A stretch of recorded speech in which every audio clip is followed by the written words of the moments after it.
সালটা 1898। নভেম্বরের এক বিষণ্ণ কুয়াশাচ্ছন্ন বিকেল। লন্ডনের আকাশ যেন এক ধূসর পুরু চাদরে মোড়া, যা ভেদ করে সূর্যের ক্ষীণতম আলোকরশ্মিও বেকার স্ট্রিটের জানলায় পৌঁছাতে ব্যর্থ। আমাদের 221B এর বসার ঘরটিতে ফায়ার প্লেসের আগুন ওম ছড়াচ্ছে বটে, কিন্তু বাইরের ওই ঠান্ডার চাদর যেন ঘরের ভেতরেও তার অদৃশ্য অস্তিত্ব জানান দিচ্ছে। আমি বসেছিলাম আরাম কেদারায়, শান্ত খবরের কাগজের পাতা উল্টাচ্ছিলাম। তবে মন পড়েছিল অন্য কোথাও। আমার বন্ধু শার্লক হোমস তখন ঘরের মধ্যে অস্থিরভাবে পায়চারি করছিল। তার তীক্ষ্ণ নাসারন্ধ্র ঈষৎ স্ফুরিত, ভুরুতে চিন্তার গভীর ভাঁজ, আর তার প্রিয় পাইপ থেকে সাদা ধোঁয়ার কুণ্ডলি পাকিয়ে উঠে সিলিংয়ের দিকে মিলিয়ে যাচ্ছিল। তার এই অস্থিরতা আমার পরিচিত। কোনো নতুন জটিল কেসের অভাবে তার তীক্ষ্ণ মস্তিষ্ক যখন কর্মহীন থাকে, তখন এমনই এক চাপা উত্তেজনা তার চোখে মুখে খেলা করে, যেন শিকারের অপেক্ষায় থাকা এক ক্ষুধার্ত বাঘ। সে হয়তো জানলার কাঁচের উপর জমে থাকা বাষ্পের দিকে তাকিয়ে বাইরের জনশূন্য রাস্তা দেখছিল, অথবা ফায়ারপ্লেসের কাঠের আগুনের পরিবর্তনশীল নকশার মধ্যে কোনো জটিল গাণিতিক সূত্রের সমাধান খুঁজছিল। তার মনোজগৎ বোঝা আমার সাধ্যের অতীত। মাঝে মাঝে ভাবি, এই যে মানুষটি যার চিন্তার গতি সাধারণ মানুষের কল্পনার অতীত, তার কাছে এই কর্মহীন শান্ত জীবন কতটা অসহনীয়। রহস্যই তার খোরাক, সমাধানই তার শান্তি। আমার ভয় হচ্ছিল এই নভেম্বরের দীর্ঘ অলস বিকেলগুলো তার স্নায়ুর উপর চাপ সৃষ্টি না করে। হঠাৎ দরজায় কলিং বেলের শব্দ হলো। এমন অসময়ে এইরকম আবহাওয়ায় কে আসতে পারে? ভাবতে ভাবতে মিসেস হাডসনের দিকে তাকালাম। আমাদের সদা ব্যস্ত বাড়িওয়ালা অল্পক্ষণের মধ্যেই ফিরে এলেন। তার পিছনে একজন দীর্ঘকায় সম্ভ্রান্ত চেহারার ভদ্রলোক, পরনে তার মূল্যবান উলের ওভারকোট, হাতে চামড়ার দস্তানা, কিন্তু তার সমস্ত আভিজাত্য ছাপিয়ে চোখে মুখে ফুটে উঠেছে এক গভীর উদ্বেগ ও আতঙ্ক। ভদ্রলোকের চুল সামান্য অবিন্যস্ত, কপালে বিন্দু বিন্দু ঘাম, যেন তিনি দ্রুত হেঁটে বা দৌড়ে এসেছেন। Mister Sherlock Holmes? আগন্তুকের কণ্ঠস্বর সামান্য কাঁপছিল, যদিও তিনি আভিজাত্য বজায় রাখার চেষ্টা করছিলেন। হোমস ততক্ষণে তার অস্থির পায়চারি থামিয়ে আগন্তুকের দিকে ঘুরে দাঁড়িয়েছে। তার চোখে সেই পরিচিত অনুসন্ধিত সুদৃষ্টি। আমি হোমস, আর ইনি আমার বন্ধু ও সহকর্মী ডক্টর ওয়াটসন। সে শান্ত স্বরে বলল, আগন্তুককে বসতে ইশারা করে। বলুন, কিভাবে সাহায্য করতে পারি আপনাকে? দেখি বোঝা যাচ্ছে আপনি কোনো গুরুতর সমস্যার সম্মুখীন হয়েছেন। আগন্তুক বসলেন, কিন্তু স্বস্তি পেলেন বলে মনে হলো না। হ্যাঁ, আমার নাম লর্ড হ্যামিল্টন ক্লেইটন। আপনার নাম ও খ্যাতির কথা লন্ডনে কে না জানে। মিস্টার হোমস, মানে এক অবিশ্বাস্য অসম্ভব ঘটনার শিকার হয়ে আমি আপনার শরণাপন্ন হয়েছি। হোমস তার চেয়ারে গায়ে এলিয়ে দিল। দুই হাতের আঙুলগুলো পরস্পরের সাথে জুড়ে একটা শিখরের মতো তৈরি করে বলল, লর্ড ক্লেইটন, আপনার সমস্যাটা আমাকে খুলে বলুন। অসম্ভব ঘটনাগুলোই আমার সব থেকে বেশি প্রিয়। লর্ড ক্লেইটন এক দীর্ঘশ্বাস ফেলে বলতে শুরু করলেন, মিস্টার হোমস, আমি একজন প্রত্নতত্ত্ববিদ এবং প্রাচীন মিশরীয় সভ্যতার সংগ্রাহক। আমার সংগ্রহে বহু অমূল্য বস্তু আছে, কিন্তু তার মধ্যে সবচেয়ে গুরুত্বপূর্ণ এবং ঐতিহাসিক দিক থেকে মহামূল্যবান ছিল একটি বস্তু, দ্য সাইলেন্ট নাইটিঙ্গেল নামে পরিচিত একটি ছোট প্রাচীন মিশরীয় সোনার পাখির মূর্তি। মূর্তিটি আকারে ছোট, কিন্তু তার কারুকার্য অভূতপূর্ব। কথিত আছে এক অভিশপ্ত ফ্যারোর সমাধি মন্দির থেকে এটি উদ্ধার করা হয়েছিল বহু বছর আগে, কিন্তু গত রাতে সেটি আমার ব্যক্তিগত স্টাডি থেকে চুরি হয়ে গেছে। আমি সামান্য নড়ে চড়ে বসলাম। চুরি? এ তো লন্ডনে আকছারি ঘটে, কিন্তু লর্ডের মুখের আতঙ্ক অন্য কিছুর ইঙ্গিত দিচ্ছিল। হোমস প্রশ্ন করল, চুরি তো হতেই পারে লর্ড, কিন্তু আপনার বিবরণে অসম্ভব শব্দটি ব্যবহারের কারণ কি? লর্ড ক্লেইটন ঝুঁকে পড়লেন সামনের দিকে।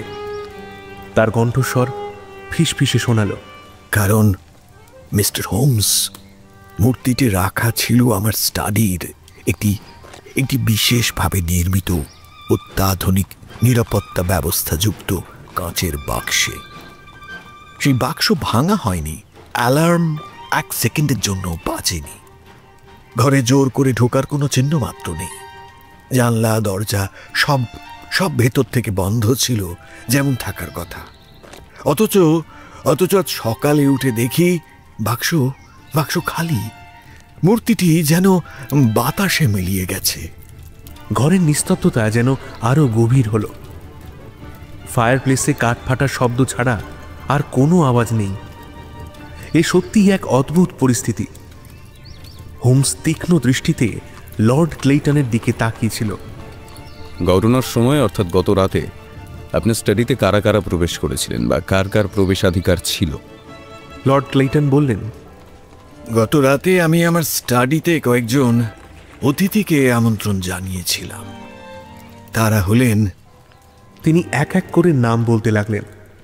স্যার রেজিনাল্ড থর্নটন, আমার দীর্ঘদিনের প্রতিদ্বন্দ্বী এবং আরেকজন বিখ্যাত প্রত্নতত্ত্ববিদ। তিনি বহুদিন ধরেই মূর্তিটি আমার কাছ থেকে কেনার চেষ্টা করছিলেন। ডক্টর ফাতেমা আল রাজি, একজন তরুণী কিন্তু অত্যন্ত প্রতিভাময়ী মিশরীয় বিশেষজ্ঞ। তিনি মূর্তিটির ঐতিহাসিক সত্যতা যাচাই করছিলেন এবং এর ওপর একটি গবেষণাপত্র লিখছিলেন।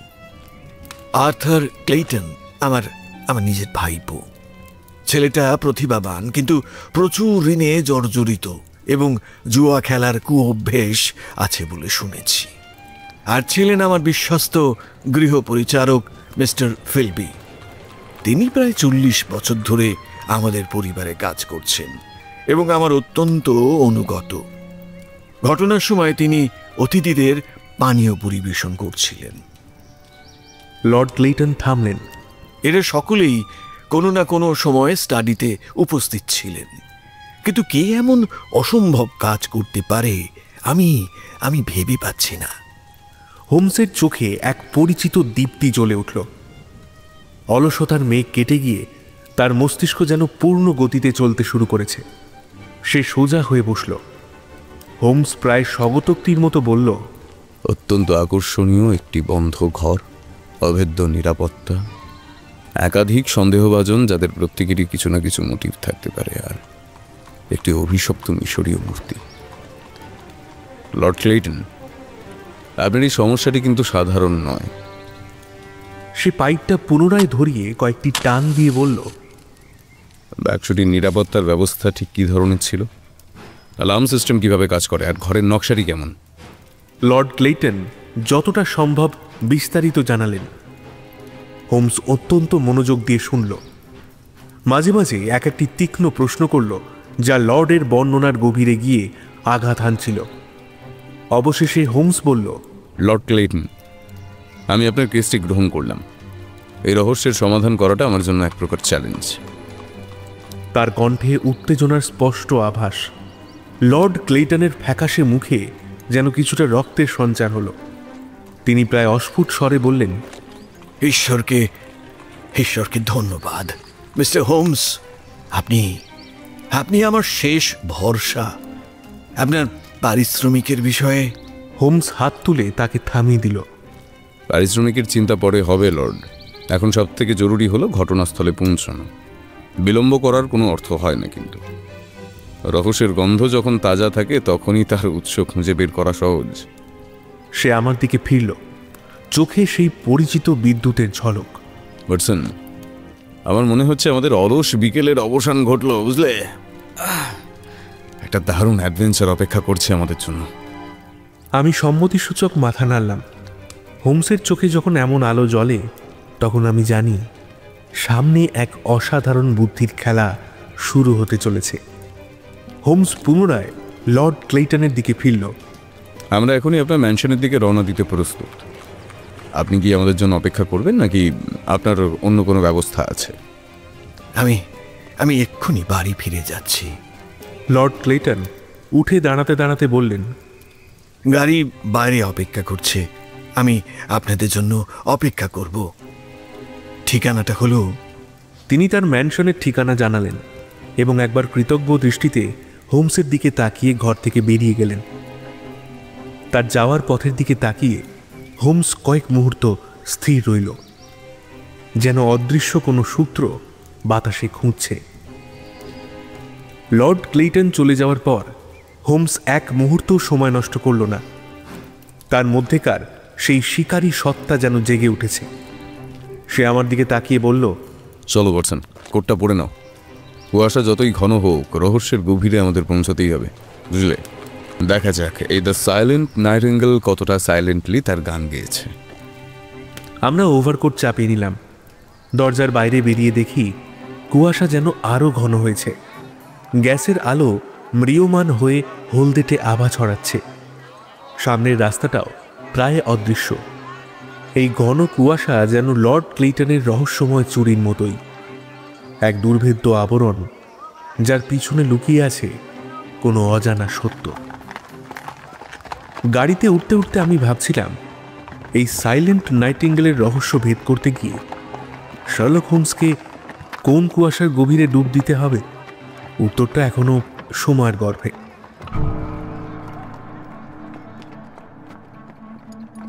নমস্কার, আমি রাকিব। গল্পাসুর গল্পের গ্যালাক্সিতে আপনাদের সকলকে স্বাগতম। আজ আপনাদের শোনাব শার্লক হোমসের শ্বাসরুদ্ধকর গল্প, the enigma of the silent nightingale. গল্পটি পুরোটা মন দিয়ে শুনুন। গল্পের শেষে থাকছে একটি সহজ প্রশ্ন। এই প্রশ্নের উত্তরটি আপনি আপনার নাম এবং কোথা থেকে শুনছেন এই সমেত অবশ্যই কমেন্ট করে আমাদেরকে জানাতে ভুলবেন না। সঠিক উত্তরদাতাদের নাম ঘোষণা করা হবে পরবর্তী নিবেদনে। আর গল্প শুরুর আগে আপনাদেরকে রিকোয়েস্ট করতে চাই, ইউটিউবের একটি নতুন ফিচার এসেছে, হাইপ বাটন। কমেন্ট বক্সের পাশে সেটি পেয়ে যাবেন, তাই প্লিজ হাইপ বাটনটি প্রেস করবেন। ইন্ট্রো বেশি লম্বা না করে শুরু করছি আজকের নিবেদন, the enigma of the silent nightingale. লন্ডনের বুকের উপর চেপে বসা সেই নভেম্বরের কুয়াশা ভেদ করে আমাদের ভাড়া করা গাড়ি যখন লর্ড হ্যামিল্টন ক্লেটনের ম্যানশনের সামনে এসে থামল, তখন দিনের আলো প্রায় নিঃশেষিত। গথিক স্থাপত্যের এই বিশাল অট্টালিকাটি যেন নিজেই এক মূর্তিমান রহস্য। উঁচু পাঁচিল, লোহার কারুকার্য করা বিশাল গেট, আর তার পিছনে আবছা আলোয় দৃশ্যমান পাথরের ধূসর দেওয়াল, সব মিলিয়ে এক বিষণ্ণ গাম্ভীর্য চারিদিকে। বাগানের দীর্ঘদেহী গাছগুলো যেন কালো ছায়ার প্রেতাত্মার মতো দাঁড়িয়ে, তাদের ন্যাড়া ডালপালা কনকনে বাতাস কেটে দীর্ঘশ্বাস ফেলছে। মনে হচ্ছিল এই বাড়ির প্রতিটি ইট যেন বহু যুগের নীরব সাক্ষী, বহু না বলা কাহিনীর ধারক। এই পরিবেশে একটি অভিশপ্ত মূর্তির অন্তর্ধান যেন নিতান্তই স্বাভাবিক ঘটনা বলে ভ্রম হয়। গাড়ি বারান্দায় স্বয়ং লর্ড ক্লেটন অপেক্ষা করছিলেন। তার চোখে মুখে আগের সেই উদ্বেগ থাকলেও হোমসের আগমনে যেন ক্ষীণ আশার আলো দেখতে পেয়েছেন। তার পিছনে দাঁড়িয়েছিলেন সেই বিশ্বস্ত গৃহপরিচারক মিস্টার ফিলবি। রিজু চেহারা, পরনে নিখুঁত পোশাক, মুখে এক অবিচল গাম্ভীর্য, যেন বাড়ির দেওয়ালের মতোই নীরব ও নির্ভরযোগ্য। আসুন আসুন Mister Holmes, doctor Watson. Lord Clayton আমাদের অভ্যর্থনা জানালেন। আপনাদের দেখে অনেকটা ভরসা পেলাম। ফিলবি, অতিথিদের ভেতরে নিয়ে এসো। আমরা লর্ডের পিছন পিছন বাড়ির ভিতরে প্রবেশ করলাম। বাইরের গাম্ভীর্য অন্দরেও বজায় ছিল। বিশাল হলঘর, উঁচু সিলিং, দেওয়ালে টাঙানো পূর্বপুরুষদের অতিকায় প্রতিকৃতি, ভারী পর্দা আর প্রাচীন আসবাবপত্র, সব মিলিয়ে এক ঐশ্বর্যশালী কিন্তু বিষণ্ণ আবহ। হলঘরের এক প্রান্তে জ্বলন্ত ফায়ারপ্লেসের আলো যেন এই বিশাল শূন্যতাকে গ্রাস করতে ব্যর্থ। আমাদের জুতোর শব্দ প্রতিধ্বনিত হচ্ছিল মসৃণ মার্বেল মেঝেতে। সেই শব্দ ছাড়া বাড়িটা যেন অস্বাভাবিক রকম নিস্তব্ধ। লর্ড ক্লেটন আমাদের সরাসরি তার ব্যক্তিগত স্টাডির দিকে নিয়ে গেলেন। ঘরটি বেশ বড়, একদিকে উঁচু জানলা যা বাগানের দিকে মুখ করা, অন্য 3 দিকের দেওয়াল জুড়ে ঠাসা বইয়ের তাক। ঘরের মাঝখানে একটি বড় ওক কাঠের ডেস্ক, আর তার একপাশে খানিকটা দূরে রাখা সেই বহু আলোচিত কাঁচের বাক্সটি। এখন শূন্য। হোমস ঘরে ঢুকেই চারপাশে একবার তীক্ষ্ণ দৃষ্টি বুলিয়ে নিল, যেন ঘরের বাতাস থেকেই কিছু সূত্র শুষে নিতে চাইছে। তারপর সে আর এক মুহূর্ত সময় নষ্ট করল না। তার কর্মপদ্ধতি বরাবরই আমাকে মুগ্ধ করে, যেন এক দক্ষ সার্জন তার অপারেশন থিয়েটারে প্রবেশ করেছেন। লর্ড, আপনি অনুগ্রহ করে বলুন, গত রাতে মূর্তিটি শেষ কখন আপনি এই বাক্সে নিশ্চিতভাবে দেখেছেন, আর আজ সকালে কখন প্রথম দেখলেন যে সেটি নেই? হোমসের কণ্ঠস্বর শান্ত কিন্তু কর্তৃত্বপূর্ণ। লর্ড ক্লেটন জানালেন, রাত প্রায় 10টা নাগাদ তিনি অতিথিদের এই ঘরে এনে মূর্তিটি দেখিয়েছিলেন। তখনও সেটি যথাস্থানে ছিল। অতিথিরা চলে যাওয়ার পর তিনি শুয়ে পড়েন। সকালে প্রায় 8টার সময় তিনি যখন স্টাডিতে ঢোকেন, তখনই প্রথম আবিষ্কার করেন যে মূর্তিটি উধাও। হোমস মাথা নাড়ল, তারপর তার আতস কাঁচটি বের করে এগিয়ে গেল সেই কাঁচের বাক্সটির দিকে। বাক্সটি আধুনিক প্রযুক্তিতে তৈরি, পুরু কাঁচ আর ইস্পাতের কাঠামো। হোমস হাঁটু গেড়ে বসে পড়ল। আতস কাঁচ চোখে লাগিয়ে বাক্সের প্রতিটি কোণ, কাঁচের সংযোগস্থল, তালার চারপাশ, এমনকি নিচের কাঠের পাটাতন পর্যন্ত খুঁটিয়ে দেখতে লাগল। তার নিঃশ্বাসের শব্দ ছাড়া ঘরে আর কোনো আওয়াজ নেই। আমরা, অর্থাৎ আমি, লর্ড ক্লেটন আর দরজার কাছে স্থির দাঁড়িয়ে থাকা ফিলবি, যেন মন্ত্রমুগ্ধের মতো তার কার্যকলাপ দেখছি। স্ট্রেঞ্জ। প্রায় মিনিট 10 নিবিড় পর্যবেক্ষণের পর হোমস সোজা হয়ে দাঁড়ালো। আপনি ঠিকই বলেছেন লর্ড, কাঁচের গায়ে আঁচড়ের দাগ নেই, কোনো জোর প্রয়োগের চিহ্ন নেই, এমনকি ধুলোর আস্তরণেও কোনো অস্বাভাবিক পরিবর্তন চোখে পড়ছে না, যেন মূর্তিটি কাঁচ ভেদ করে উড়ে গেছে। এরপর সে পরীক্ষা করল ঘরের দরজা আর জানলাগুলো। প্রতিটি খিল, প্রতিটি কবজা তার তীক্ষ্ণ নজর এড়াল না। জানলাগুলো ভিতর থেকে মজবুত করে বন্ধ, দরজার তালাতেও কোনো আঁচড় নেই। সে ঘরের মেঝেতে হামাগুড়ি দিয়ে কাঠের তক্তার ফাঁক পরীক্ষা করল। দেওয়ালের বইয়ের তাকগুলো ঠেলে দেখল কোনো গোপন পথ আছে কিনা। এমনকি ফায়ারপ্লেসের চিমনি পর্যন্ত উঁকি দিয়ে দেখল। ঘরের কোণে রাখা একটি পুরনো মিশরীয় ভাস্কর্যের দিকে তার চোখ পড়ল। সে সেদিকে এগিয়ে গেল। ভাস্কর্যটির পায়ের কাছে ধুলোর মধ্যে কি কিছু একটা পড়ে আছে, নাকি ওটা আলোর খেলা? হোমস ঝুঁকে পড়ে জিনিসটা তুলে নিল। একটা অতি ক্ষুদ্র, প্রায় অদৃশ্য সুতোর মতো জিনিস, সোনালি রঙের। সে ওটা খুব সাবধানে একটা ছোট কাঁচের শিশিতে ভরল। আমার মন বলছিল, এত নিশ্ছিদ্র নিরাপত্তা ভেদ করা কারো পক্ষেই সম্ভব নয়, যদি না তার কাছে চাবি থাকে, অথবা সে যদি নিরাপত্তা ব্যবস্থার খুঁটিনাটি জানে। হোমস লর্ডের দিকে ফিরল। এই অ্যালার্ম সিস্টেম এটি ঠিক কিভাবে কাজ করে, আর এর প্রযুক্তি কতটা নির্ভরযোগ্য? লর্ড ক্লেটন ব্যাখ্যা করলেন। মিস্টার হোমস, এই বাক্সটি নিরাপত্তা ব্যবস্থা লন্ডনের অন্যতম শ্রেষ্ঠ বলে আমাকে বলা হয়েছে। দেখুন।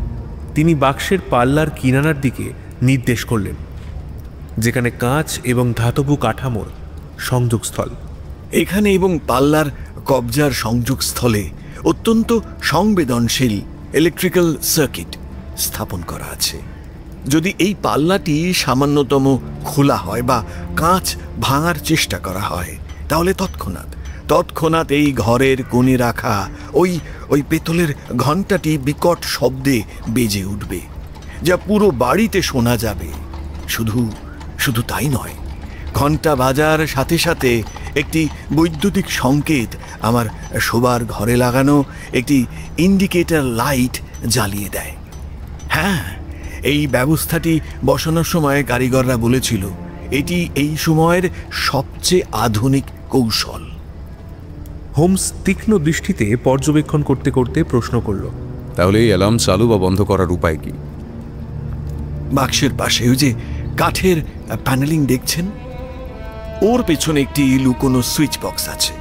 সেটি খুলতে এবং অ্যালার্ম চালু বা বন্ধ করতে একটি বিশেষ চাবি লাগে। সেই চাবিটি সব সময় আমার শোবার ঘরে নিরাপদে দেরাজে রেখে দিই। এই ব্যবস্থাটি একমাত্র আমি পরিচালনা করি। গত রাতে এই অ্যালার্ম একবারও বাজেনি? ঘন্টাও না, আলোও না? একবারের জন্যেও না মিস্টার হোমস, কোনো শব্দই হয়নি, কোনো আলো জ্বলেনি। এটাই তো ভুতুরে কাণ্ড, যেন কিছুই ঘটেনি অথচ মূর্তিটি হাওয়া। হোমস কিছুক্ষণ দেওয়ালে লাগানো অ্যালার্মের কন্ট্রোল প্যানেল এবং তারের সংযোগগুলো দেখল।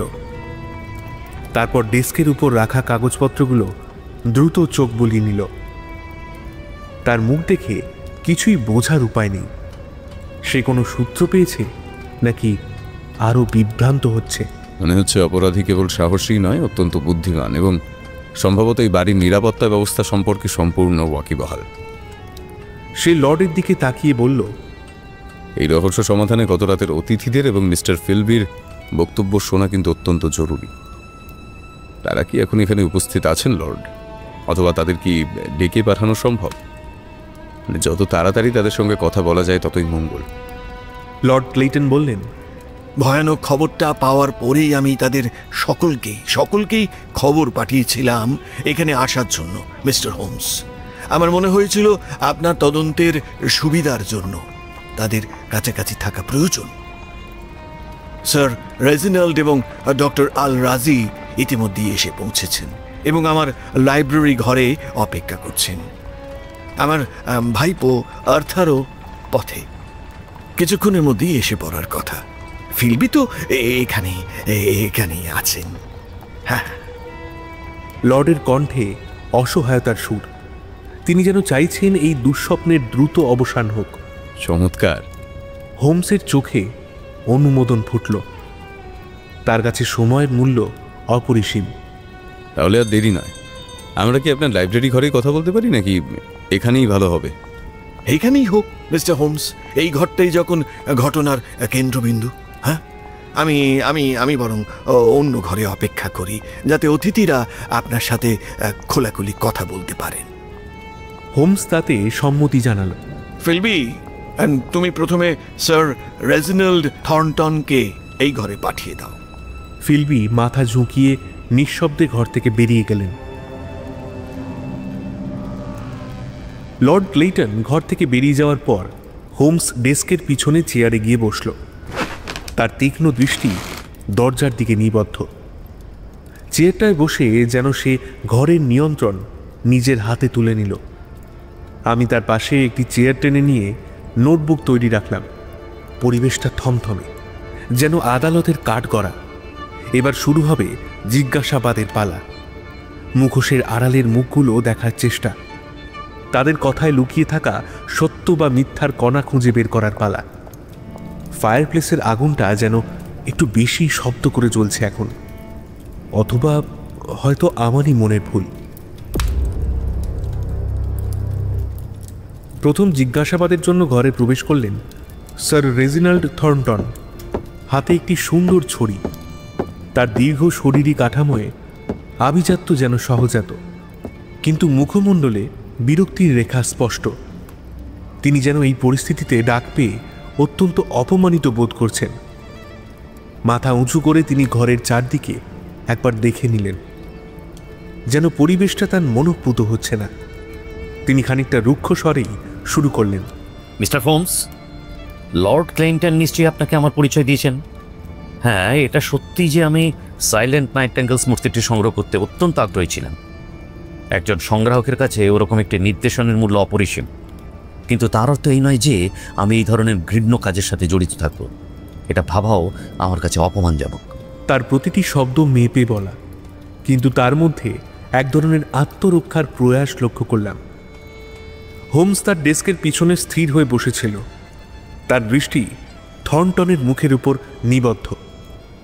সে শান্ত কিন্তু দৃঢ় স্বরে বলল, স্যার রেজিনাল্ড, কাউকে অভিযুক্ত করা আমার উদ্দেশ্য নয়, আমি কেবল সত্যটা জানতে চাই। অনুগ্রহ করে গত রাতের ঘটনা প্রবাহ আপনার দৃষ্টিকোণ থেকে বলুন। থাকাকালীন বিশেষ কিছু কি আপনার নজরে পড়েছিল? স্যার রেজিনাল্ড খানিকটা ধাতস্থ হলেন। আমি এসেছিলাম সন্ধ্যা 7টা নাগাদ। লর্ডের আমন্ত্রণ ছিল।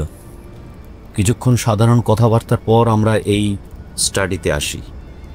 লর্ড আমাদের নতুন সংগ্রহ, ওই মূর্তিটি দেখান। সত্যি বলতে জিনিসটা অপূর্ব।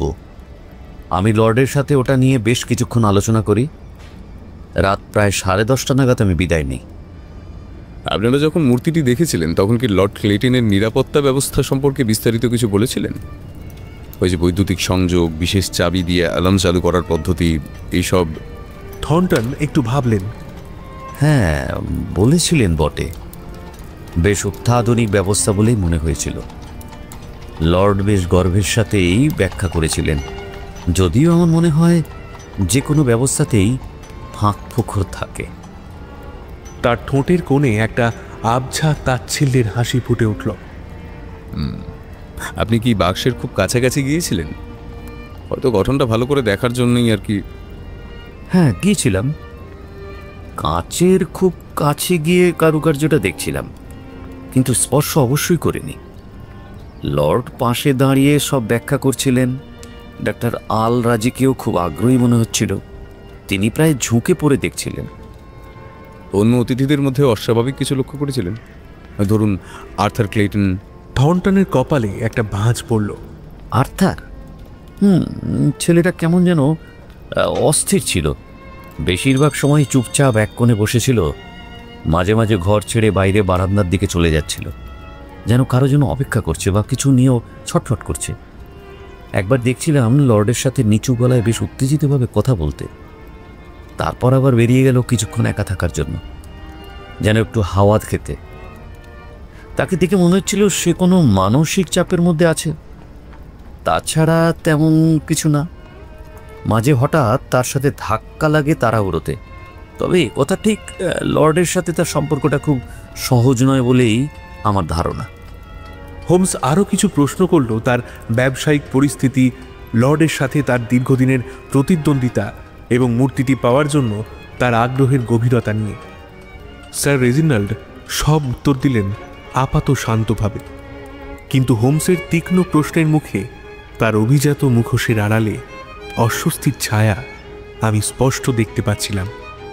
তার প্রতিটি জবাব যেন একটু বেশি সতর্ক, একটু বেশি নেপে বলা। তিনি কি কেবল এই পরিস্থিতির কারণেই বিচলিত, নাকি অন্য কিছু আড়াল করার চেষ্টা করছেন? স্যার রেজিনাল্ড বেরিয়ে যাওয়ার পর ঘরে প্রবেশ করলেন ডক্টর ফাতিমা আল রাজি। বুদ্ধিদীপ্ত চেহারা, কিন্তু তিনি যেন এই পরিবেশের সাথে মানিয়ে নিতে পারছেন না।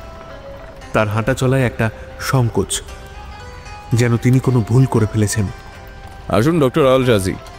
হোমস নম্র স্বরে তাকে বসতে অনুরোধ করল। আপনার গবেষণার বিষয়বস্তু চুরি হয়ে যাওয়াটা নিশ্চয়ই আপনার জন্য অত্যন্ত দুঃখজনক। দুঃখজনক? ফাতিমার কণ্ঠস্বর কেঁপে উঠল। মিস্টার হোমস, এটা শুধু দুঃখজনক নয়, এটা ভয়ঙ্কর। আমি গত কয়েক সপ্তাহ ধরে ওই মূর্তির মধ্যে নিজেকে প্রায় হারিয়ে ফেলেছিলাম। ওর ইতিহাস, ওর গঠন, ওর রহস্য। আর এখন তিনি কথাটা শেষ করতে পারলেন না। আপনি গত রাতে কখন এসেছিলেন এবং কখন ফিরে যান? আমি এসেছিলাম 7:30 নাগাদ। কাজ ছিল মূর্তিটার কিছু শেষ মুহূর্তের পর্যবেক্ষণ করার। রাত 10:30টার কিছু আগে আমি বেরিয়ে যাই। আচ্ছা, আপনি যখন মূর্তিটি দেখছিলেন তখন কোনো অস্বাভাবিক কিছু কি আপনার চোখে পড়েছিল, বা বাক্সের নিরাপত্তা ব্যবস্থা নিয়ে আপনার কোনো মন্তব্য আছে? আচ্ছা, লর্ড ক্লেটন কি আপনাকে বৈদ্যুতিক সংযোগ বা চাবির বিষয়ে কিছু বলেছিলেন? না, কোনো অস্বাভাবিক কিছু দেখিনি। নিরাপত্তা ব্যবস্থা তো খুবই উন্নত মনে হয়েছিল। লর্ড আমাকে বলেছিলেন যে শুধুমাত্র তার কাছে থাকা একটি বিশেষ চাবি দিয়েই এটি খোলা বা বন্ধ করা যায়। আমার তো মনে হয়েছিল এটা ভেদ করা প্রায় অসম্ভব। তিনি একটু থামলেন, তারপর দ্বিধাগ্রস্তভাবে বললেন, তবে মিস্টার হোমস, একটা কথা। বলুন ডক্টর। ওই মূর্তির সাথে জড়িয়ে থাকা অভিশাপের কথাটা আপনাকে জানানো জরুরি। প্রাচীন লিপি অনুযায়ী যে ফারাওয়ের সমাধি থেকে এটি পাওয়া গিয়েছিল, তিনি প্রতিজ্ঞা করেছিলেন যারা তার বিশ্রামে ব্যাঘাত ঘটাবে বা তার পবিত্র বস্তু স্পর্শ করবে তাদের উপর নেমে আসবে দুর্ভাগ্য। আমি এসব বৈজ্ঞানিকভাবে বিশ্বাস করি না, কিন্তু গত রাতে মূর্তিটার দিকে তাকিয়ে আমার শিরদাঁড়া দিয়ে একটা ঠান্ডা স্রোত বয়ে গিয়েছিল। ঘরের বাতাসটা কেমন যেন ভারী লাগছিল। অভিশাপ? হোমস কয়েক মুহূর্ত চুপ থেকে বলল, বেশ, আপনি কি এমন কোনো প্রাচীন পদ্ধতির কথা জানেন যা দিয়ে এই ধরনের সুরক্ষা ব্যবস্থা ভেদ করা যেতে পারে, বা আপনার গবেষণায় কি এমন কোনো তথ্য পেয়েছেন? হোমসের প্রশ্নটা ছিল আপাত নিরীহ, কিন্তু এর গভীরে ছিল অনুসন্ধানের ইঙ্গিত। ফাতিমা চমকে উঠলেন। না না, আমি এসব নিয়ে কেন ভাববো? আমার কাজ ছিল এর ঐতিহাসিক তাৎপর্য খুঁজে বের করা, কোনো চুরির উপায় নয়। তার কণ্ঠে আতঙ্ক। তিনি আরো বললেন, তবে আমি দেখেছিলাম মাস্টার আর্থার তার কাকার সাথে নিচু গলায় বেশ উত্তেজিতভাবে কথা বলছিলেন। টাকার বিষয় নিয়েই হবে হয়তো। ডক্টর আল রাজির ভয়টা আমার কাছে অকৃত্রিম মনে হলো। তিনি যেন সত্যিই অভিশাপের ভয় বা ঘটনার আকস্মিকতায় ভেঙে পড়েছেন। তার মতো একজন বিদুষী মহিলার পক্ষে এমন নিখুঁত চুরি করা সম্ভব বলে মনে হলো না। তার দেওয়া আর্থারের তথ্যটা অবশ্য বেশ গুরুত্বপূর্ণ।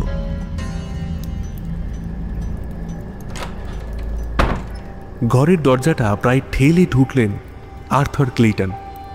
তার চেহারায় বিরক্তি। তিনি এসেই ধপ করে একটা চেয়ারে বসলেন, যেন এই জিজ্ঞাসাবাদ তার কাছে এক চরম বিরক্তির কারণ। আবার কি চাই আপনাদের? তার প্রশ্ন সরাসরি হোমসের দিকে। আমি তো সকালেই পুলিশকে সব বলে গিয়েছি। দেখুন, আমার ওইসব পুরনো ভাঙাচোরা জিনিস নিয়ে কোনো মাথা ব্যথা নেই। হোমস আগের মতোই শান্ত, কিন্তু তার দৃষ্টি এবার আরও তীক্ষ্ণ। তার চোখ আর্থারের পোশাকের উপর দিয়ে দ্রুত একবার ঘুরে গেল। দামি ফ্যাশনের কোট, কিন্তু তার হাতার প্রান্ত সামান্য জীর্ণ।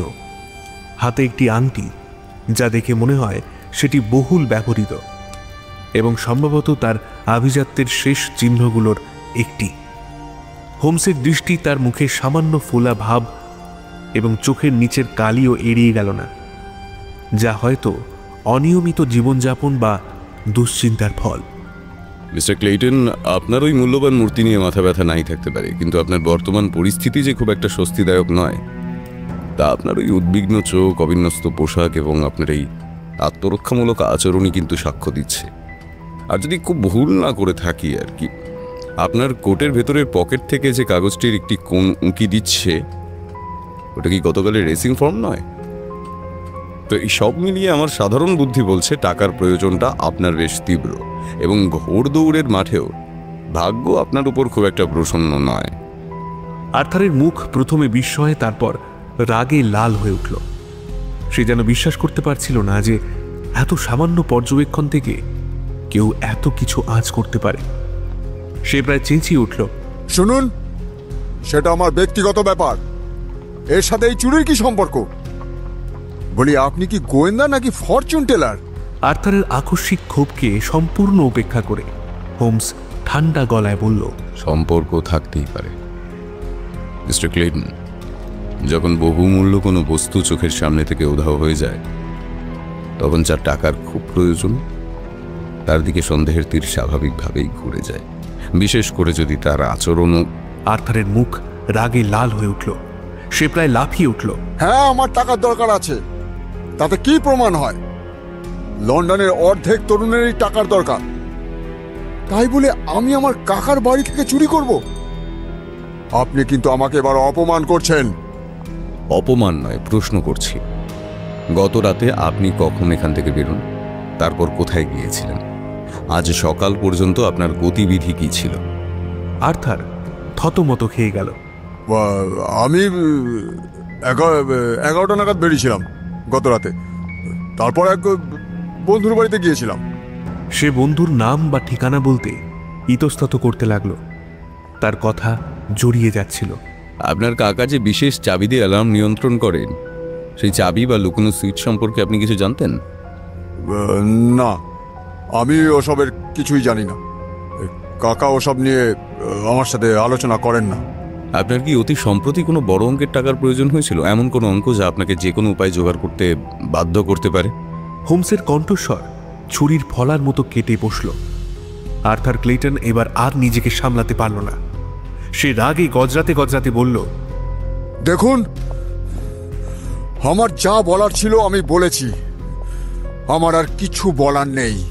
সে প্রায় দৌড়ে ঘর থেকে বেরিয়ে গেল। যাওয়ার আগে দরজাটা সশব্দে বন্ধ করতেও ভুলল না। তার এই আচরণ আমার সন্দেহকে প্রায় নিশ্চিত করে দিল। স্পষ্ট মোটিভ, সন্দেহজনক আচরণ, প্রশ্নের উত্তর এড়িয়ে যাওয়া আর্থার ক্লেইটনই যে এই চুরির পিছনে, সে বিষয়ে আমি প্রায় স্থির নিশ্চিত হয়ে গেলাম। আর্থারের উত্তপ্ত প্রস্থানের পর ঘরে নেমে এলো এক অপ্রত্যাশিত শান্তি। সেই শান্তি নিয়েই প্রবেশ করলেন মিস্টার ফিলবি। তার হাঁটা চলার বিনয়, মুখে সেই অবিচল প্রশান্তি। তিনি এসে ডেস্কের সামনে দাঁড়ালেন, দুই হাত সামনে জড়ো করে। হোমস তার দিকে তাকিয়ে বলল, ফিলবি, আপনি তো এবারে সবকিছু হাতের তালুর মতন ছিলেন। 40 বছরেরও বেশি সময় ধরে এখানে আছেন। আগে হ্যাঁ স্যার। গত রাতের অতিথিদের মধ্যে কার আচরণ আপনার কাছে সব থেকে বেশি অস্বাভাবিক লেগেছিল? ফিলবি কয়েক মুহূর্ত চোখ বন্ধ করে ভাবলেন, যেন স্মৃতি হাতড়াচ্ছেন। স্যার, অতিথিরা সকলেই অভিজাত, তবে স্যার রেজিনাল্ড এবং লর্ড সাহেবের মধ্যে মূর্তিটা নিয়ে বেশ তর্কাতর্কি হচ্ছিল দাম নিয়ে। ডক্টর আলরাজি যেন মূর্তিটা দেখে মনোমুগ্ধ হয়ে গিয়েছিলেন, অনেকক্ষণ দৃষ্টি নিবদ্ধ করে রেখেছিলেন। আর মাস্টার আর্থার, তাকে একটু অন্যমনস্ক আর অস্থির লাগছিল। দু একবার ঘর থেকে বেরিয়ে বারান্দায় গিয়ে পায়চারি করছিলেন, যেন কারো জন্য অপেক্ষা করছেন বা কোনো গভীর চিন্তায় মগ্ন। আচ্ছা, স্টাডি ঘর তো আপনি পরিষ্কার করেন নিশ্চয়ই। ওই লুকোনো সুইচ বক্স বা লর্ডের বিশেষ চাবির বিষয়ে আপনি কিছু জানতেন? ফিলবি সামান্য মাথা নাড়লেন। আগে ঘর আমি সাফ করি, তবে লর্ড সাহেব ওই অ্যালার্মের সুইচ বা চাবির বিষয়ে আমাকে কখনো কিছু বলেননি। আমি শুধু জানতাম একটা বিশেষ ব্যবস্থা আছে। ওনার ব্যক্তিগত দেরাজ বা সুইচ বক্স ঘাটার প্রশ্নই ওঠে না স্যার। 40 বছর ধরে এই পরিবারের নুন খেয়েছি, বিশ্বাস ভাঙার কথা আমি স্বপ্নেও ভাবতে পারি না। এই অ্যালার্ম ব্যবস্থাটি বসানো হয়েছে কতদিন? তা প্রায় বছর 5 হবে স্যার। এর আগে একবার একটা ছোট চুরির চেষ্টা হয়েছিল, তারপরই লর্ড সাহেব এই ব্যবস্থা করেন। হোমস আরও কিছু প্রশ্ন করল বাড়ির রুটিন, ফিলবির নিজের গতিবিধি এবং অন্য কর্মচারীদের বিষয়। ফিলবি সব প্রশ্নের উত্তর দিলেন শান্তভাবে, গুছিয়ে। হোমস তার দিকে কিছুক্ষণ স্থির দৃষ্টিতে তাকিয়ে রইল, তারপর বলল, ঠিক আছে ফিলবি, আপনি এখন আসতে পারেন। ফিলবি মাথা ঝুঁকিয়ে নিঃশব্দে বেরিয়ে গেলেন। তার সরলতা এবং আনুগত্য দেখে আমার মন থেকে শেষ সন্দেহের কণাটুকুও মুছে গেল। মিস্টার ফিলবি ঘর থেকে বেরিয়ে যাওয়ার পর লর্ড ক্লেটনের সেই বিষণ্ণ স্টাডি রুমে নেমে এলো এক গভীর ভারী নিস্তব্ধতা। জিজ্ঞাসাবাদের দীর্ঘ পালা অবশেষে শেষ হয়েছে। বাইরে কুয়াশাচ্ছন্ন বিকেল গড়িয়ে সন্ধ্যার অন্ধকার নামতে শুরু করেছে। ঘরের জানলার কাঁচগুলো সেই আসন্ন অন্ধকারের প্রতিচ্ছবিতে আরো ঝাপসা দেখাচ্ছে। লর্ড ক্লেটন একবার উঁকি দিয়ে আমাদের অত্যন্ত কাতরভাবে ধন্যবাদ জানালেন এবং জানালেন যে বেকার স্ট্রিটে আমাদের ফেরার জন্য গাড়ি প্রস্তুত করা হয়েছে। তিনি নিজে তখনও এতটাই হতবিহ্বল ও বিপর্যস্ত যে আমাদের বিদায় জানাতে হলঘরে অপেক্ষা করবেন বলে আপাতত ঘর থেকে বেরিয়ে গেলেন, সম্ভবত নিজের চিন্তাগুলোকেও একটু গুছিয়ে নেওয়ার জন্য। আমরা দুজন, আমি আর হোমস, মুহূর্তের জন্য একা হলাম সেই রহস্যময় নীরব ঘরটিতে, যেখানে অদৃশ্য নাইটিঙ্গেল তার অমূল্য গান গেয়ে মিলিয়ে গেছে। হোমস ডেস্কের পাশে দাঁড়িয়ে শূন্য কাঁচের বাক্সটির দিকে এক দৃষ্টে তাকিয়েছিল। তার ভুরুতে গভীর চিন্তার ভাঁজ, দৃষ্টি অন্যমনস্ক। ঘরের ফায়ারপ্লেসের আগুনটা এতক্ষণে প্রায় নিভু নিভু হয়ে এসেছে। ছাইয়ের আস্তরণে ঢাকা পড়েছে লাল আভা। আমি আর চুপ থাকতে পারলাম না। হোমস, আমার আর কোনো সন্দেহ নেই, আর্থার ক্লেইটনই এই কাজ করেছে। তার মোটিভ কিন্তু স্পষ্ট। আচরণ সন্দেহজনক, সে তার রাতের গতিবিধি নিয়ে মিথ্যে বলছে, সব প্রমাণ তার বিরুদ্ধেই। হোমস চেয়ারে হেলান দিয়ে চোখ বন্ধ করেছিল। আমার কথা শুনে ধীরে ধীরে চোখ খুলল। তার মুখে একটা হালকা রহস্যময় হাসি। সে মৃদু স্বরে বলল, মাই ডিয়ার ওয়াটসন, তোমার পর্যবেক্ষণ ক্ষমতা প্রশংসনীয়। আর্থারের বিরুদ্ধে অভিযোগগুলো উড়িয়ে দেওয়ার মতো নয়, কিন্তু তাড়াহুড়ো করো না। মোটিভ আর সন্দেহজনক আচরণ কাউকে চোর প্রমাণ করার জন্য কিন্তু যথেষ্ট নয়, বিশেষ করে যখন অপরাধটা এমন অসম্ভব প্রকৃতির। সে উঠে দাঁড়ালো এবং আবার সেই শূন্য কাঁচের বাক্সটির দিকে এগিয়ে গেল। প্রশ্নটা হলো ওয়াটসন, আর্থারের যদি এত টাকার প্রয়োজন থাকে, তাহলে তার কি এইরকম অত্যাধুনিক অ্যালার্ম ব্যবস্থা ভেদ করার মতো বুদ্ধি বা প্রযুক্তিগত জ্ঞান আছে? মানে কোনো চিহ্ন না রেখে, অ্যালার্ম না বাজিয়ে এই কাজ করা, এটা কোনো আনাড়ির কাজ নয়। কিন্তু সে পকেট থেকে সেই ছোট্ট কাঁচের শিশিটা বের করল, যার মধ্যে দিনের আলোয় ধরা পড়া সেই ক্ষুদ্র সোনালি সুতোটা রাখা ছিল। সে শিশিটা আমার দিকে এগিয়ে ধরল। বরং এই জিনিসটা দেখো, এটা বাস্তব, এটা সূত্র। আমি ঝুঁকে পড়ে দেখলাম একটা অতি সূক্ষ্ম, প্রায় চুলের মতো সোনালি সুতো, আলো পড়লে চকচক করছে। হোমস বলল, এটা কার্পেটের সুতো নয়, আসবাবেরও নয়, সাধারণ সেলাইয়ের সুতোর থেকেও অনেক বেশি সূক্ষ্ম, প্রায় ধাতব বলে মনে হয়। এইটা এখানে এলো কোত্থেকে ওয়াটসন? এই স্টাডি রুমে। আর এর তাৎপর্যই বা কি? তার প্রশ্নগুলো ঘরের নিস্তব্ধতায় প্রতিধ্বনিত হতে লাগলো। আর্থারের অপরাধ প্রায় নিশ্চিত জেনেও হোমসের এই নতুন সূত্র আর অমীমাংসিত প্রশ্ন আমার মনেও একটা দ্বিধার কাঁটা বিধিয়ে দিল। তাহলে কি আর্থার ছাড়াও অন্য কেউ আছে? এই সোনালি সুতো কি সেই অদৃশ্য অপরাধীর ফেলে যাওয়া চিহ্ন? নিঃশব্দ নাইটিঙ্গেলের রহস্য যেন আরো গভীর, আরো জটিল হয়ে উঠল।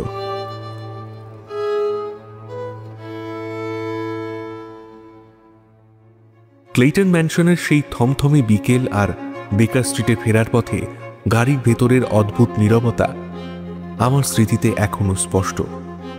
নভেম্বরের সেই ভেজা কুয়াশায় লন্ডনের রাস্তাঘাট যেন আরো রহস্যময় হয়ে উঠেছিল, আর গাড়ির সার্সির ওপাশে গ্যাসের আলোগুলো হলদেটে আভা ছড়িয়ে যাচ্ছিল।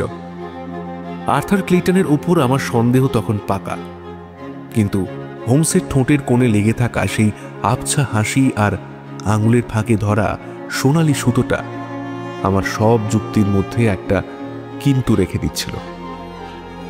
আসলে পৃথিবীটা এমনই, যা কিছু খুব সহজ বা সাদা চোখে যা দেখি, তার আড়ালেই হয়তো লুকিয়ে থাকে অনেক বড় কোনো জটিলতা, অনেক গভীর কোনো রহস্য। পরদিন সকালে আমাদের 221B বেকার স্ট্রিটের চেনা বসবার ঘরটার লাগোয়া হোমসের ছোট্ট ল্যাবরেটরিতে অন্যরকম ব্যস্ততা। ফায়ারপ্লেসের আগুন তখনও অলসভাবে জ্বলছে বটে, কিন্তু হোমসের মনোযোগ তখন তার শক্তিশালী অণুবীক্ষণ যন্ত্রের ওপর। আগের দিন ক্লেইটনের স্টাডি থেকে পাওয়া সেই অতি ক্ষুদ্র, প্রায় অদৃশ্য সোনালি সুতোটি স্লাইডের ওপর রেখে সে গভীর মনোযোগে পরীক্ষা করছিল। আমি কৌতূহল ধরে রাখতে না পেরে ওর পাশে গিয়ে দাঁড়ালাম। কিছু পেলে হোমস? হোমস যন্ত্র থেকে চোখ না সরিয়েই বলল, অত্যন্ত কৌতূহলজনক ওয়াটসন। এই সুতোটা যতটা সাধারণ দেখতে ততটা সাধারণ নয়। এটা কোনো প্রাণীজ তন্তু নয়, যেমন উল বা রেশম, আবার উদ্ভিজ তন্তু যেমন কার্পাস বা লিনেন, তেমনও মনে হচ্ছে না। সে লেন্স অ্যাডজাস্ট করতে করতে আবার বলল, এর গঠন প্রায় ধাতব, কিন্তু এত সূক্ষ্ম আর নমনীয় যে ধাতব বলে চট করে চেনার উপায় নেই। সম্ভবত কোনো মূল্যবান পোশাকের এমব্রয়ডারি অথবা কোনো প্রাচীন বস্তুর অংশ, হয়তো কোনো ট্যাপেস্ট্রি বা পর্দা জাতীয় কিছু। পাইপে তামাক সাজাতে সাজাতে আমি বললাম, তাহলে আর্থার ক্লেইটন, ওর পোশাকে তো এমন কিছু দেখিনি। হোমস অনুবীক্ষণ যন্ত্র থেকে সোজা হয়ে আমার দিকে তাকালো। তার চোখে সেই পরিচিত দীপ্তি। ঠিক তাই ওয়াটসন, আর্থারের টাকার অভাব স্পষ্ট, তার আচরণ সন্দেহজনক, কিন্তু এই ধরনের সূক্ষ্ম মূল্যবান সুতো তার জীর্ণ আভিজাত্যের সঙ্গে কিন্তু ঠিক খাপ খায় না। আমাদের দেখতে হবে ক্লেইটন ম্যানশনে এমন কোনো বস্তু আছে কিনা, অথবা গত রাতের অতিথিদের মধ্যে কার পোশাকে বা সঙ্গে থাকা কোনো জিনিসে এই ধরনের সুতোর উপস্থিতি ছিল। তবে হ্যাঁ, আর্থারকে এখনই সন্দেহের তালিকা থেকে একেবারে ছেঁটেও ফেলা ঠিক নয়। ওর টাকার প্রয়োজনটা এতটাই বেশি যে হয়তো কোনো বড় খেলার একটি ছোট ঘুঁটি মাত্র। আমি ঠিক করেছি আজ একবার আর্থার ক্লেইটনের পিছু নেব, দেখাই যাক এই ছোকরা তার দিনগুলো কেমন কাটায়, ওর আসল বন্ধুবান্ধব কারা। আর হ্যাঁ, সুযোগ পেলে ক্লেইটন ম্যানশনে আর একবার ঢুঁ মারতে হবে, বিশেষ করে স্টাডি রুমের আশপাশটা ভালো করে দেখতে হবে এই সুতোর উৎসের খোঁজে। তুমি কি আমার এই অভিযানে সঙ্গী হতে রাজি? ওর এই প্রস্তাব আমার কাছে নতুন নয়। হোমসের ছদ্মবেশ ধরার ক্ষমতা ছিল অসাধারণ। আরও সঙ্গী হিসেবে এমন অনেক অভিযানেই আমি গিয়েছি।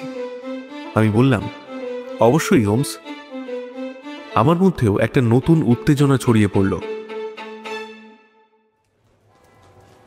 সেদিন বিকেলে হোমস যখন সেজে গুজে ঘর থেকে বেরোলো, তখন ওকে চেনা প্রায় অসম্ভব। পরনে একটা পুরনো ছেঁড়া খোড়া কোট, মাথায় একটা তুবড়ে যাওয়া টুপি, আর মুখে কয়েকদিনের না কাটা খোঁচা খোঁচা দাড়ি। ওকে দেখে মনে হচ্ছিল যেন লন্ডনের কোনো অন্ধকার গলির এক হতভাগ্য সর্বহারা বাসিন্দা। ওর হাঁটা চলা, গলার স্বর, সব কিছুতেই একটা অদ্ভুত পরিবর্তন। আমি অবাক না হয়ে পারলাম না। এই লোকটা শুধু বুদ্ধির জোরেই নয়, তার এই অসাধারণ অভিনয় ক্ষমতা দিয়েও যে কোনো রহস্যের গভীরে ঢুকে পড়তে পারত। আমরা প্রথমে আর্থার ক্লেইটনের চেনা কয়েকটা ক্লাবের বাইরে অপেক্ষা করলাম। অবশেষে সন্ধ্যের মুখে ওকে একটা অপেক্ষাকৃত কম পরিচিত রাস্তা ধরে হনহন করে হেঁটে যেতে দেখা গেল। ওর চোখে মুখে একটা চাপা উত্তেজনা, গন্তব্য যেন আগে থেকেই ঠিক করা। আমরাও দূরত্ব বজায় রেখে ওর পিছু নিলাম।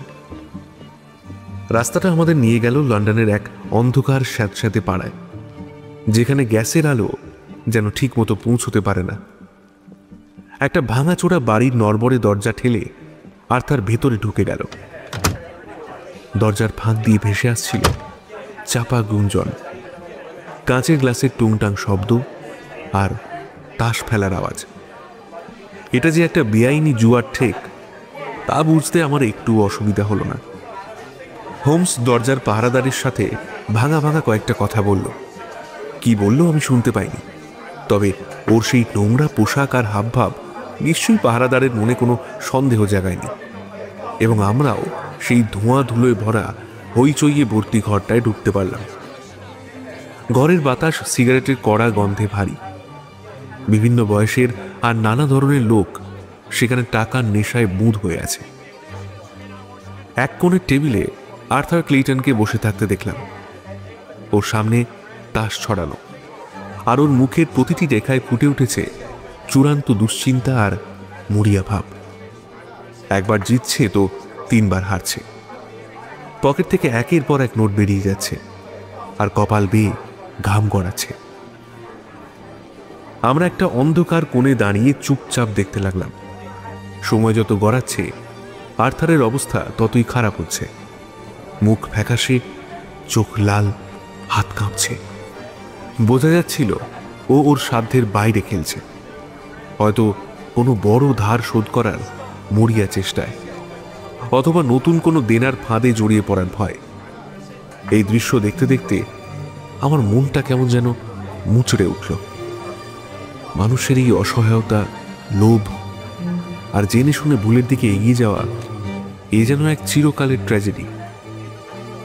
প্রায় ঘণ্টাখানেক পর আর্থার যখন তার শেষ সম্বলটুকু হারিয়ে বিধ্বস্ত অবস্থায় টেবিল ছেড়ে উঠে দাঁড়ালো, তখন ওর মুখের দিকে তাকানো যাচ্ছিল না।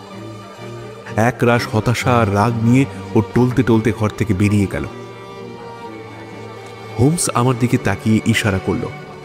আমরাও নিঃশব্দে সেই জুয়ার আড্ডা থেকে বেরিয়ে বাইরে এলাম। বাইরের ঠান্ডা বাতাস যেন এতক্ষণের সেই দমবন্ধ করা পরিবেশ থেকে একটু স্বস্তি দিল। কি বুঝলে ওয়াটসন? হোমস তার স্বাভাবিক গলায় ফিরে এসে বলল, যদিও ওর ছদ্মবেশ তখনও একই রকম। আর্থারের টাকার দরকারটা যে কি সাংঘাতিক, কাজ দিনের আলোর মতো পরিষ্কার। এমন লোক যে কোনো কিছুই করতে পারে, কিন্তু ও কি মূর্তি চুরির মতো এত জটিল প্ল্যান একা করতে পারবে? আমার এখনো সন্দেহ কিন্তু কাটছে না।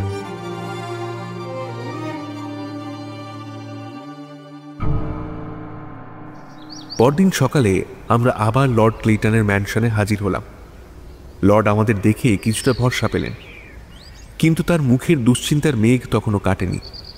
হোমস জানালো ও আরও কিছু জিনিস খুঁটিয়ে দেখতে চায়, বিশেষ করে সেই স্টাডি রুম এবং তার আশপাশ। প্রথমে আমরা গেলাম সেই স্টাডি রুমের বাইরের বাগানে। সেদিনে ঘন কুয়াশার জন্য ভালো করে কিছুই দেখা যায়নি।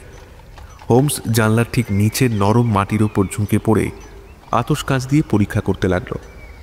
হঠাৎ ওর ভুরুতে একটা পরিবর্তন দেখলাম। ওয়াটসন, এদিকে এসো, ও ডাকলো। আমি এগিয়ে গিয়ে দেখলাম জানলার ঠিক নিচে মাটির ওপর একটা আবছা পায়ের ছাপ। খুব গভীর নয়, কিন্তু তার অস্তিত্ব বোঝা যাচ্ছে। হোমস সাবধানে সেই ছাপের মাপ নিল এবং তার গঠন খুঁটিয়ে দেখতে লাগলো। এই জুতোর তলার নকশাটা কিন্তু বেশ অদ্ভুত। এটা লর্ড ক্লেটন, আর্থার, থর্নটন বা ফিলবির জুতোর সঙ্গে মেলে না। এমনকি বাড়ির অন্য কোনো কাজের লোকের জুতোর ছাপের সঙ্গেও কিন্তু এর মিল নেই, যা আমি কাল দেখেছিলাম। তাহলে এই লোকটাকে যে জানালার এত কাছে এসেছিল? এই নতুন আবিষ্কার আমাদের চিন্তায় আরও একটা নতুন মোড় আনলো। এরপর আমরা আবার স্টাডি রুমে ঢুকলাম। লর্ডের অনুমতি নিয়ে হোমস ঘরের প্রতিটি কোণ, আসবাব, পর্দা, এমনকি কার্পেটের প্রান্তগুলো খুঁটিয়ে দেখতে লাগলো। তার পকেট থেকে সেই ছোট্ট শিশিটা বেরিয়ে এলো। সে সুতোটা বের করে ঘরের বিভিন্ন বস্তুর রঙের সাথে, গঠনের সাথে মেলানোর চেষ্টা করতে লাগলো। বিশেষ করে দেওয়ালের পুরনো ট্র্যাপেস্ট্রি, ভারী পর্দাগুলোর সোনালি ঝালর, এমনকি কিছু প্রাচীন মিশরীয় শিল্পকর্মের দিকেও তার নজর ছিল। কিছু মিলছে হোমস? আমি উৎসুকভাবে প্রশ্ন করলাম। হোমস মাথা নাড়ল। না ওয়াটসন, এই সুতোটা এখানকার কোনো কিছুর সঙ্গেই হুবহু মিলছে না। তবে এর ঔজ্জ্বল্য আর গঠন দেখে মনে হচ্ছে এটা আধুনিক কোনো বস্তু নয়, বরং পুরনো এবং মূল্যবান কিছুর অংশ হওয়াই স্বাভাবিক। হতাশ না হয়ে সে লর্ডের ডেস্কের ড্রয়ারগুলো পরীক্ষা করতে শুরু করলো। বেশিরভাগ ড্রয়ারেই সাধারণ কাগজপত্র, হিসাবের খাতা আর ব্যক্তিগত কিছু চিঠিপত্র, কিন্তু একটা ড্রয়ারের একেবারে পেছনে কিছু পুরনো কাগজের নিচে চাপা দেওয়া একটা ছোট ভাঁজ করা কাগজ হোমসের নজরে পড়ল। ও সাবধানে কাগজটা তুলে নিয়ে ভাঁজ খুলল। আমরা দুজনেই ঝুঁকে পড়ে দেখলাম কাগজটার উপর পেন্সিল দিয়ে একটা অদ্ভুত মিশরীয় প্রতীক আঁকা। প্রতীকটা আমার কাছে সম্পূর্ণ অচেনা, কিন্তু হোমসের মুখে ফুটে উঠল গভীর চিন্তার ছাপ। ও প্রতীকটার দিকে এক দৃষ্টে তাকিয়ে রইল, যেন তার মানে বোঝার চেষ্টা করছে। এই চিহ্ন, এটা কোনো সাধারণ নকশা নয়, এর একটা বিশেষ মানে আছে। লর্ড ক্লেটনের ডেস্কে এই প্রতীক এলো কোত্থেকে? উনি কি এর ব্যাপারে কিছু জানেন? লর্ড ক্লেটনকে ডেকে পাঠানো হলো। তিনি প্রতীকটা দেখে অবাক হলেন। জানালেন এই ধরনের কোনো প্রতীক তিনি আগে দেখেননি, এবং এটা কি করে তার ড্রয়ারে এলো সে বিষয়ে তার কোনো ধারণাই নেই। হোমস তখন তাকে সোনালি সুতোটার কথাও জিজ্ঞাসা করল। লর্ড ক্লেটন, আপনি কি সম্প্রতি এমন কোনো বস্তু স্টাডিতে এনেছেন বা দেখেছেন যাতে এই ধরনের সোনালি সুতোর কাজ করা আছে? অথবা আপনার অতিথিদের কারোর পোশাকে বা সঙ্গে থাকা কোনো জিনিসে এমন কিছু লক্ষ্য করেছিলেন? লর্ড ক্লেটন কিছুক্ষণ গভীরভাবে চিন্তা করলেন। না না না না মিস্টার হোমস, এমন বিশেষ কিছু তো মনে পড়ছে না। আমার সংগ্রহে বেশ কিছু প্রাচীন বস্ত্রখণ্ড আছে বটে, কিন্তু সেগুলো খুবই সুরক্ষিতভাবে অন্য ঘরে রাখা, আর অতিথিদের পোশাকেও এমন কিছু চোখে পড়েনি। রহস্য যেন ক্রমশ আরো জটিল হয়ে উঠছে। আর্থারের জুয়ার নেশা, বাগানের সেই অদ্ভুত পায়ের ছাপ, এই মিশরীয় প্রতীক আর অধরা সোনালি সুতোর উৎস, সূত্রগুলো যেন কোনো একজনের দিকে নির্দেশ না করে বিভিন্ন সম্ভাবনার জন্ম দিচ্ছিল। আমার মন বলছিল এই নিঃশব্দ নাইটিঙ্গেলের গান যতটা সহজ মনে হয়েছিল, তার সুর আসলে অনেক বেশি জটিল।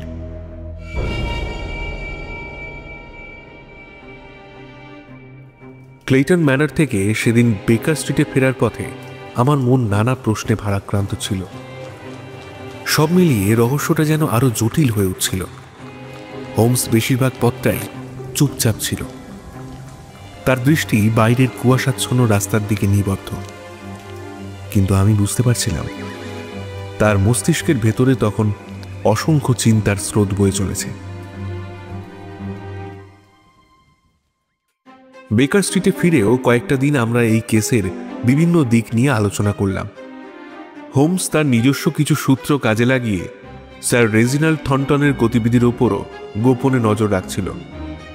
তার মতে মূর্তিটার প্রতি থর্নটনের অতিরিক্ত আগ্রহ এবং ঘটনার রাতে তার কিছু মন্তব্য একেবারে উড়িয়ে দেওয়া যায় না। একদিন সন্ধ্যায় ফায়ারপ্লেসের ধারে বসে হোমস বলল, স্যার থর্নটন এক ঝানু শিকারী ওয়াটসন। যদি তিনি এই কাণ্ডের সঙ্গে কোনোভাবে জড়িত থাকেন তাহলে তিনি কোনো প্রমাণ সহজে ফেলে যাবেন না। তার বাড়িতেও আমার এক বিশ্বস্ত চর পরোক্ষভাবে খবরাখবর নিয়েছে, কিন্তু সন্দেহজনক কিছুই পাওয়া যায়নি। তবু আমার মন বলছে এই ভদ্রলোককে নজরের বাইরে রাখা ঠিক হবে না। তার আচরণে এমন একটা প্রচ্ছন্ন আত্মবিশ্বাস আছে যা মাঝে মাঝে কৃত্রিম মনে হয়। এইসব 7 মাস ভাবতে ভাবতেই 2-1 দিন কেটে গেল। এর মধ্যেই লর্ড ক্লেটনের কাছ থেকে আমরা নিয়মিত খবর নিচ্ছিলাম, কিন্তু নতুন কোনো অগ্রগতি ছিল না। তারপর এক কনকনে শীতের রাতে ঘটল আরেক রহস্যময় ঘটনা। তখন গভীর রাত, আমরা বেকার স্ট্রিটের উষ্ণতায় প্রায় ঘুমিয়ে পড়েছি। এমন সময় দরজায় কলিং বেলের শব্দে আমাদের ঘুম ভেঙে গেল। মিসেস হাডসন একটু পরেই জানালেন লর্ড ক্লেটনের কাছ থেকে একজন জরুরি বার্তা নিয়ে এসেছেন। বার্তাবাহকের মুখে খবর শুনে আমরা আর এক মুহূর্ত দেরি করলাম না। দ্রুত পোশাক পাল্টে একটা ভাড়া করা হ্যান্ডসাম গাড়িতে চেপে বসলাম ক্লেটন ম্যানারের উদ্দেশ্যে। লর্ড ক্লেটন আমাদের জন্য উদ্বেগের সাথে অপেক্ষা করছিলেন। তার মুখ ফ্যাকাশে, চোখের নিচে কালির ছায়া। তিনি কম্পিত কণ্ঠে জানালেন, কিছুক্ষণ আগে কেউ একজন তার বাড়িতে ঢোকার চেষ্টা করেছিল। বাগানের দিকে স্টাডি রুমের জানলার শাঁসি ভাঙার একটা অস্পষ্ট শব্দ পেয়ে তিনি জেগে ওঠেন। সাথে সাথে আলো জ্বালতেই আততায়ী পেছনের পাঁচিলের দিকে ছুটে অন্ধকারে মিলিয়ে যায়। লর্ড ক্লেটন উত্তেজনায় হাঁপাচ্ছিলেন। হ্যাঁ, আমি আমি আমি স্পষ্ট দেখেছি মিস্টার হোমস, একটা ছায়ামূর্তি। সে আমার স্টাডির দিকে এগোচ্ছিল। আমার মনে হচ্ছে সে আবার ফিরে আসতে পারে। হোমস তীক্ষ্ণ দৃষ্টিতে চারপাশটা একবার দেখে নিল। আপনি ঠিকই আশঙ্কা করছেন লর্ড। চোর যদি একবার ব্যর্থ হয় এবং তার উদ্দেশ্য যদি খুবই জরুরি হয়, তাহলে সে আবার চেষ্টা করতেই পারে। আমাদের আজ রাতটা এখানেই পাহারায় থাকতে হবে। লর্ড ক্লেটন যেন কিছুটা আশ্বস্ত হলেন। তার নির্দেশ মতো আমরা সেই স্টাডি রুমের অন্ধকার কোণে আত্মগোপন করে রইলাম। ঘরের সব আলো নিভিয়ে দেওয়া হলো। শুধু ফায়ারপ্লেসের নিভু নিভু আভা মাঝে মাঝে ঘরের আসবাবপত্রে প্রতিফলিত হচ্ছিল। বাইরে কনকনে বাতাস বইছে, আর মাঝে মাঝে গাছের শুকনো পাতার সরসর শব্দ রাতের নিস্তব্ধতাকে আরও বাড়িয়ে তুলছিল। সময় যেন কাটতেই চাইছিল না। আমার চোখের পাতা বারবার ভারী হয়ে আসছিল, কিন্তু হোমসের দিকে তাকিয়ে দেখছিলাম সে পাথরের মূর্তির মতো স্থির।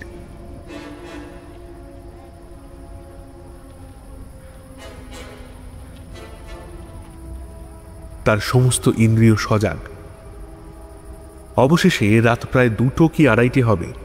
বাগানের দিক থেকে একটা অতি সন্তর্পণে ফেলা পায়ের শব্দ আমাদের কানে এলো।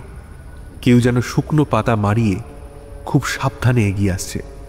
আমরা সচকিত হয়ে উঠলাম। কিছুক্ষণের মধ্যেই জানলার কাঁচের ওপর একটা আবছা ছায়ামূর্তি নড়ে উঠল। তারপর একটা ধাতব কিছু দিয়ে জানলার খিল খোলার একটা ক্ষীণ গসটানির মতো শব্দ পাওয়া গেল। হোমস আমার কানের কাছে ফিসফিস করে বলল, elementary my dear Watson, elementary. আমাদের পুরনো বন্ধু আবার এসেছেন দেখা করতে। আমাদের পরিকল্পনা আগে থেকেই ঠিক করা ছিল। হোমস নিঃশব্দে প্রায় বিড়ালের মতো ঘরের পেছনের দরজা দিয়ে বেরিয়ে বাগানের দিকে এগোলো, যাতে আততায়ীকে সরাসরি পাকড়াও করা যায়। আর আমি রইলাম সামনের দরজার কাছে, যদি সে অন্য পথে পালানোর চেষ্টা করে। আততায়ী সম্ভবত আমাদের উপস্থিতি বা নড়াচড়ার কোনো আভাস পেয়ে গিয়েছিল, কারণ হোমস বাগানে পৌঁছানোর আগেই সে তার কাজ থামিয়ে দৌড় লাগালো। আমিও দ্রুত বাইরে বেরিয়ে এলাম। আবছা চাঁদের আলোয় দেখলাম একটা কালো অবয়ব ঝড়ের মতো পাঁচিলের দিকে ছুটে যাচ্ছে। আমরা দুজনেই তার পিছু ধাওয়া করলাম, কিন্তু লোকটা ছিল অবিশ্বাস্য ক্ষিপ্র, আর রাতের অন্ধকার যেন তাকে আড়াল করে রেখেছিল। সে চোখের নিমেষে পাঁচিল টপকে ওপাশের ঘন ঝোপঝাড়ের মধ্যে অদৃশ্য হয়ে গেল। আমরা হতাশ হয়ে কিছুক্ষণ দাঁড়িয়েছিলাম, তারপর ফিরে এলাম ঘরের ভেতর। লোকটার চেহারা, পোশাক কিছুই স্পষ্টভাবে দেখা যায়নি, শুধু একটা দ্রুত মিলিয়ে যাওয়া ছায়ামূর্তি। লর্ড ক্লেইটন ততক্ষণে ছুটে এসেছেন। আমাদের ব্যর্থতার কথা শুনে তার মুখ আরো ফ্যাকাশে হয়ে গেল। তাহলে তাহলে কি সে আবার আবার আসবে মিস্টার হোমস? হ্যাঁ। হোমস কিছুক্ষণ গম্ভীর মুখে কি যেন ভাবল। আমার মনে হয় না লর্ড, অন্তত আজ রাতে আর সে সাহস করবে না। তবে আমাদের আরো সতর্ক থাকতে হবে। এ রাতের আগন্তুক আর মূর্তি চুরির ঘটনার মধ্যে নিশ্চয়ই কোনো যোগসূত্র আছে। এই ব্যর্থ অভিযান আমাদের মনে আরো একরাশ প্রশ্ন আর হতাশা যোগ করল। কে এই ব্যক্তি? সে কি মূর্তি চুরির সাথে সরাসরি জড়িত? মূর্তি তো আগেই চুরি হয়ে গেছে। তাহলে সে কোন উদ্দেশ্য নিয়ে এসেছিল যা আমাদের অজানা? এই রহস্যের জাল যেন ক্রমশ আরো জটিল হয়ে আমাদের আষ্টে পৃষ্ঠে জড়িয়ে ধরছিল। পরের দিন সকালটা শুরু হলো একরাশ অনিশ্চয়তা আর চাপা উত্তেজনার মধ্যে দিয়ে। রাতের সেই অতর্কিত হানার চেষ্টার ঘটনাটা তখনও আমাদের আলোচনার কেন্দ্রে। লর্ড ক্লেইটনের বাড়িতে পুলিশ এসে সবকিছু খতিয়ে দেখে গেল, কিন্তু বলার মতো কিছুই তারা পেল না। আমরা বেকার স্ট্রিটে ফিরে এসে যখন এই নতুন পরিস্থিতি নিয়ে বিশ্লেষণ করছি, ঠিক সেই সময় লর্ড ক্লেইটনের কাছ থেকে একটা টেলিফোন এলো। তার কণ্ঠস্বর এবার আরও বেশি উদ্বিগ্ন, প্রায় ভেঙে পড়ার মতো। তিনি যে খবরটা দিলেন তা আমাদের কাছে বজ্রপাতের মতো শোনালো। ডক্টর ফাতিমা আল রাজি নিখোঁজ। তার হোটেলের ম্যানেজার জানিয়েছেন ডক্টর আল রাজি আগের দিন বিকেলে কাউকে কিছু না জানিয়ে হোটেল থেকে বেরিয়েছিলেন, তারপর আর ফিরে আসেননি। তার ঘরে তার জিনিসপত্র, গবেষণার কাগজপত্র সবকিছুই পরিপাটি করে গোছানো আছে, শুধু তিনিই নেই। হোটেলের কর্মীরা প্রথমে ভেবেছিলেন তিনি হয়তো কোনো জরুরি কাজে বা পরিচিত কারোর সাথে দেখা করতে গেছেন, কিন্তু সারা রাত কেটে যাওয়ার পরও যখন তিনি ফিরলেন না, তখন তাদের সন্দেহ হয় এবং তারা লর্ড ক্লেইটনকে খবর দেয়, কারণ তিনি ডক্টর আল রাজিকে লন্ডনে আমন্ত্রণ জানিয়েছিলেন। এই আকস্মিক সংবাদ হোমসের কপালে গভীর চিন্তার রেখা এঁকে দিল। সে কয়েক মুহূর্ত চুপ করে রইল, তারপর বলল, ডক্টর আল রাজি, তার সেই অদ্ভুত ভয়, অভিশাপের প্রতি তার বিশ্বাস, আর এখন এই রহস্যময় অন্তর্ধান, ওয়াটসন, এটা কোনো সাধারণ ঘটনা বলে কিন্তু মনে হচ্ছে না। আমাদের এক্ষুনি তার হোটেলে যাওয়া দরকার।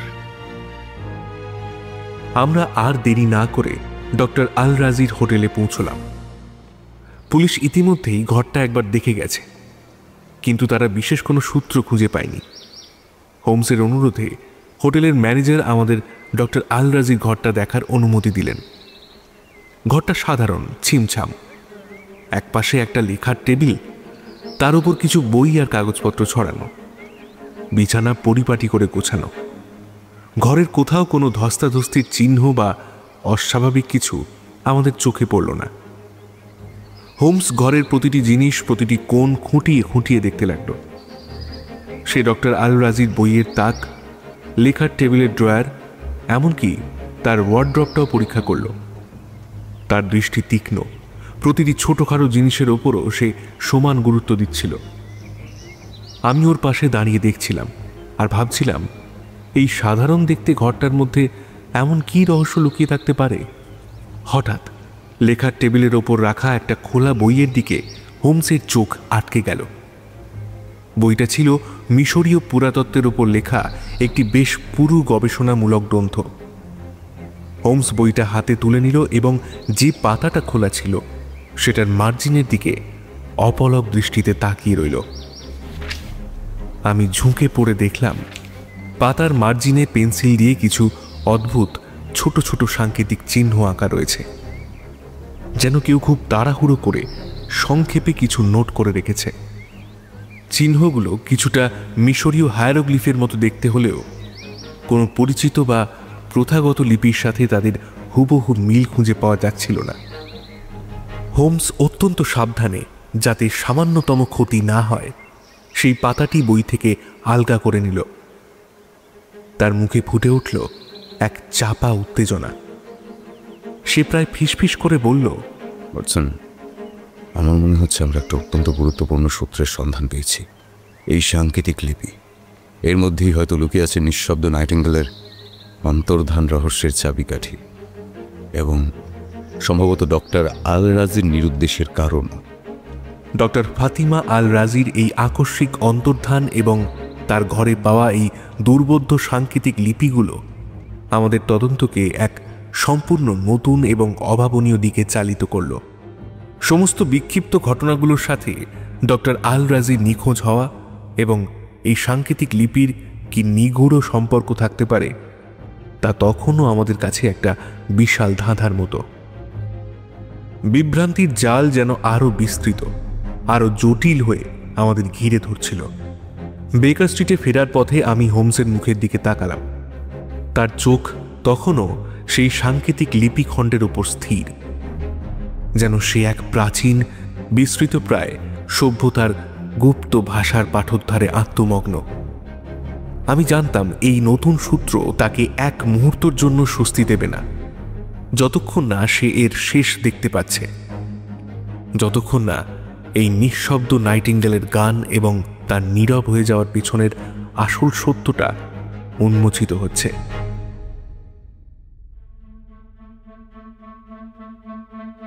বেকার স্ট্রিটে ফেরার পর কয়েকটা দিন যেন এক অদ্ভুত অস্থিরতার মধ্যে কাটল। ডক্টর ফাতিমা আল রাজির আকস্মিক অন্তর্ধান এবং তার ঘর থেকে উদ্ধার হওয়া সেই সাংকেতিক লিপি হোমসের সমস্ত মনোযোগ কেড়ে নিয়েছিল। সে ঘন্টার পর ঘন্টা সেই দুর্বোধ্য চিহ্নগুলোর দিকে তাকিয়ে থাকত, বিভিন্ন কোণ থেকে তার অর্থোদ্ধারের চেষ্টা করত। লাইব্রেরি থেকে নিয়ে আসা মিশরীয় পুরাতত্ত্ব আর গুপ্তবিদ্যার উপর লেখা একাধিক বই আমাদের বসবার ঘরের টেবিলে স্তূপাকার হয়ে উঠেছিল। এদিকে লর্ড ক্লেইটনের বাড়ি থেকে রাতের সেই ব্যর্থ অনুপ্রবেশের চেষ্টার ঘটনাটাও আমাদের ভাবাচ্ছিল। হোমস নিশ্চিত ছিল এই ঘটনার সাথে মূর্তি চুরি বা ডক্টর আল রাজির নিরুদ্দেশের কোনো না কোনো যোগসূত্র রয়েছে, কিন্তু সেই ছায়ামূর্তির উদ্দেশ্য কি ছিল তা তখনও অস্পষ্ট। একদিন সকালে ব্রেকফাস্টের পর পাইপে তামাক ভরতে ভরতে হোমস বলল, ওয়াটসন, আমার মন বলছে আমরা যেন একটা জটিল ধাঁধার বিভিন্ন টুকরোগুলো হাতে পেয়েছি, কিন্তু সেগুলোকে ঠিকমতো সাজাতে পারছি না। প্রতিটা ঘটনাই এতটা গুরুত্বপূর্ণ, কিন্তু তাদের মধ্যেকার সংযোগটা এখনো আবছা। ওর কথার মধ্যেই দরজায় কলিং বেলের শব্দ হলো। মিসেস হাডসন একটি টেলিগ্রাম নিয়ে ঢুকলেন। টেলিগ্রামটি এসেছে ইন্সপেক্টর লেস্ট্রেডের কাছ থেকে। সংক্ষিপ্ত বার্তা: ডক্টর ফাতিমা আল রাজি ডকল্যান্ডে আটক, পোর্ট অথরিটি বিল্ডিং, সত্তর আসন। এই খবরটা আমাদের মধ্যে নতুন করে উত্তেজনা সৃষ্টি করল। আমরা আর এক মুহূর্ত দেরি না করে হ্যান্ডসাম গাড়িতে চেপে বসলাম ডকল্যান্ডের দিকে। পোর্ট অথরিটি বিল্ডিংয়ের একটা ছোট স্যাঁতস্যাঁতে ঘরে ডক্টর ফাতিমা আল রাজিকে বসে থাকতে দেখলাম। তার চেহারায় গত কয়েকদিনের ধকল স্পষ্ট। পরনের পোশাক মলিন, চুল এলোমেলো, আর চোখের দৃষ্টিতে এক ধরনের শূন্যতা ও তীব্র ভীতি। আমাদের দেখেও তার মধ্যে বিশেষ কোনো প্রতিক্রিয়া হলো না, কেবল তার আতঙ্কগ্রস্ত ভাবটা আরও বেড়ে গেল। ইন্সপেক্টর লেস্ট্রেড জানালেন, ডক্টর আল রাজি একটি মালবাহী জাহাজে চেপে আলেকজান্দ্রিয়া যাওয়ার চেষ্টা করছিলেন। টিকিটটিও জাল। হোমস খুব শান্তভাবে, প্রায় সহানুভূতিপূর্ণ গলায় ডক্টর আল-রাজিকে তার অন্তর্ধানের কারণ জিজ্ঞাসা করল। তিনি প্রথমে ভয়ে কথাই বলতে পারছিলেন না। তারপর ফিসফিস করে অসংলগ্নভাবে বলতে শুরু করলেন। অভিশাপ, ওই নাইটিঙ্গেলের ভয়ঙ্কর অভিশাপ। ও আমাকে ছাড়বে না। আমি ওর হাত থেকে বাঁচতে চেয়েছিলাম, ওর নগালের বাইরে চলে যেতে চেয়েছিলাম। তার শরীর থরথর করে কাঁপছিল। হোমস নরম স্বরে প্রশ্ন করল, কিসের অভিশাপ ডক্টর আল-রাজি? আপনি কি মূর্তি বা তার চুরি যাওয়া সম্পর্কে কিছু জানেন? চুরি? ডক্টর আল-রাজি যেন শব্দটা শুনে আরো বেশি আঁতকে উঠলেন। আমি কিছু জানি না। আমি শুধু জানি ওই মূর্তি যেখানে থাকবে সেখানেই অমঙ্গল নেমে আসবে। আমি সেই অমঙ্গল থেকে, সেই ভয়ঙ্কর অভিশাপ থেকে নিজেকে বাঁচাতে চেয়েছিলাম। লর্ড ক্লেইটনের ডেস্কে আমি একটা প্রাচীন রক্ষা কবচের প্রতীক রেখে এসেছিলাম, যদি তাতে কোনো কাজ হয়। কিন্তু আমার ভয় কাটেনি। তার কথায় মূর্তি চুরির কোনো স্বীকারোক্তি ছিল না, কেবলই ছিল এক অশুভ শক্তি থেকে পালানোর আকুতি। লেস্ট্রেড অধৈর্য হয়ে প্রশ্ন করলেন, কিন্তু আপনি পালাচ্ছিলেন কেন ডক্টর? যদি আপনি নির্দোষ হন, তাহলে পুলিশের সাহায্য না নিয়ে এভাবে লুকিয়ে দেশ ছাড়ার চেষ্টা করছিলেন কেন? ডক্টর আল-রাজি প্রায় চিৎকার করে উঠলেন, আপনারা বুঝবেন না। ওই অভিশাপ তর্ক বা যুক্তির ঊর্ধ্বে। ওটা আত্মার পিছু নেয়। আমি শুধু নিজের প্রাণ বাঁচাতে চেয়েছিলাম। তার কথাগুলো এতটাই যুক্তিহীন আর ভীতিপূর্ণ যে লেস্ট্রেড স্পষ্টতই হতাশ হলেন। কিন্তু হোমসের মুখে তখনও গভীর চিন্তার ছাপ। সে ডক্টর আল-রাজির প্রতিটি আচরণ, প্রতিটি শব্দ খুঁটিয়ে পর্যবেক্ষণ করছিল। তার মনে হচ্ছিল ডক্টর আল-রাজি হয়তো সত্যি সত্যি কোনো কারণে আতঙ্কিত, কিন্তু সেই আতঙ্কের পুরোটা হয়তো অভিশাপ নয়, তার চেয়েও বাস্তব কোনো ভয় তাকে তাড়া করছে। পুলিশ তাকে আপাতত আরও জিজ্ঞাসাবাদের জন্য নিজেদের হেফাজতে রাখার সিদ্ধান্ত নিল। ডকল্যান্ড থেকে ফেরার পথে হোমস বেশিরভাগ সময় চুপচাপ ছিল। বেকার স্ট্রিটে পৌঁছে সে কয়েক মুহূর্ত পায়চারি করল। তারপর হঠাৎ বলল, ওয়াটসন, আমাদের আরেকবার স্যার রেজিনাল্ড থর্টনের সঙ্গে দেখা করতে হবে। আমার কিছু প্রশ্নের উত্তর এখনো বাকি। পরদিন বিকেলে আমরা স্যার থর্নটনের অভিজাত ম্যানশনে হাজির হলাম। থর্নটন আমাদের বেশ অমায়িকভাবেই অভ্যর্থনা জানালেন, যদিও তার চোখে একটা চাপা উদ্বেগ আমি লক্ষ্য করলাম। চা পানের ফাঁকে হোমস অত্যন্ত কৌশলে আবার ঘটনার রাতের প্রসঙ্গ তুলল। হোমস বলল, আপনি সেদিন আর্থার ক্লেটনকে স্টাডি রুম থেকে বেরিয়ে আসতে দেখেছিলেন। তার আচরণ কি আপনার কাছে খুব বেশি সন্দেহজনক মনে হয়েছিল? থর্নটন একটু ইতস্তত করে বললেন, হ্যাঁ, মানে ওই ছোকরা বেশ বিচলিত ছিল। আমার সাথে প্রায় ধাক্কা লেগে গিয়েছিল। সে যেভাবে দৌড়ে পালাচ্ছিল তাতে মনে হচ্ছিল যেন সে কিছু একটা লুকিয়ে পালাতে চাইছে। হোমস মাথা নেড়ে সম্মতি জানালো। তার দৃষ্টি তখন থর্নটনের হাতে ধরা কারুকার্যময় ছড়িটার ওপর। ছড়িটা আবলুস কাঠের, কিন্তু তার হাতলের ঠিক নিচে যেখানে কাঠটা শেষ হয়েছে সেখানে সোনালি ধাতব সুতো দিয়ে অত্যন্ত সূক্ষ্ম ফুলের নকশা করা। নকশাগুলো এতই নিখুঁত যে হঠাৎ করে দেখলে মনে হবে যেন সোনা দিয়ে খোদাই করা। হোমস প্রসঙ্গ পাল্টে বলল, আপনার ছড়িটা বেশ সুন্দর স্যার রেজিনাল্ড। এই নকশাগুলো কি হাতে করা? হ্যাঁ মিস্টার হোমস, এটা আমার পিতামহর আমলের ভিক্টোরিয়ান যুগের কারিগরি, বেশ মজবুত আর শৌখিন। থর্নটন একটু গর্বের সাথেই বললেন। হোমস উঠে দাঁড়িয়ে ছড়িটা হাতে নেওয়ার অনুমতি চাইল। থর্নটন সম্মতি দিলে হোমস ছড়িটা হাতে নিয়ে নকশাগুলো খুব কাছ থেকে দেখতে লাগলো। আমি দেখলাম হোমসের ভুরু সামান্য কুঁচকে গেল। সে ছড়ির হাতলের কাছে একটা বিশেষ ফুলের নকশার দিকে আঙুল দেখিয়ে বলল, এই ফুলটার থেকে একটা পাপড়ি যেন একটু অসম্পূর্ণ লাগছে, তাই না? মনে হচ্ছে একটা সুতো যেন এখান থেকে। থর্নটন নিজেও ঝুঁকে দেখলেন। তাই তো, আগে তো এমন দেখিনি। হয়তো কোথাও লেগে আলগা হয়ে গেছে। তার মুখে সামান্য হলেও উদ্বেগের ছায়া পড়ল, যা হোমসের চোখ এড়াল না। হোমস ছড়িটা ফিরিয়ে দিয়ে বলল, হতে পারে, পুরোনো জিনিস একটু একটু ক্ষতি তো হতেই পারে। কিন্তু আমি বুঝতে পারছিলাম হোমসের মনের ভেতরে অন্য কোনো চিন্তা ঘুরপাক খাচ্ছে। থর্নটনের বাড়ি থেকে বেরিয়ে আসার পর হোমস বেশ উত্তেজিত। ওয়াটসন, তুমি কি লক্ষ্য করেছিলে ওই ছোটি সোনালি সুতোর নকশা? আমাদের সেই ক্ষুদ্র সোনালি সুতোটার সঙ্গে আশ্চর্য মিল। আর থর্নটন নিজেও স্বীকার করলেন যে তিনি আর্থারের সঙ্গে ধাক্কা খেয়েছিলেন।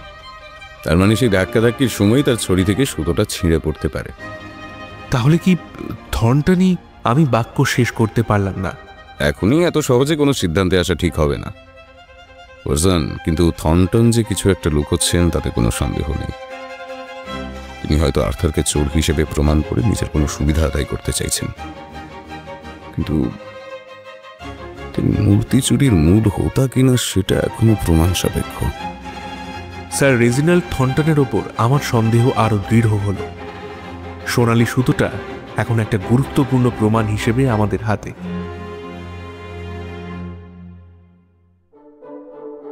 থর্নটনের কাছ থেকে ফিরে আমরা লর্ড ক্লেইটনের সাথে দেখা করলাম এবং আমাদের নতুন পর্যবেক্ষণগুলো জানালাম। সোনালি সুতোর ব্যাপারটা শুনে লর্ড ক্লেইটন আরো বেশি বিচলিত হয়ে পড়লেন। আর্থারের ওপর তার সন্দেহ আরো বাড়ল, কারণ থর্নটন আর্থারকেই ধাক্কা খাওয়ার সময় স্টাডি রুমের কাছাকাছি দেখেছিলেন। পুলিশ আর্থার ক্লেইটনকে আবার জেরা করল।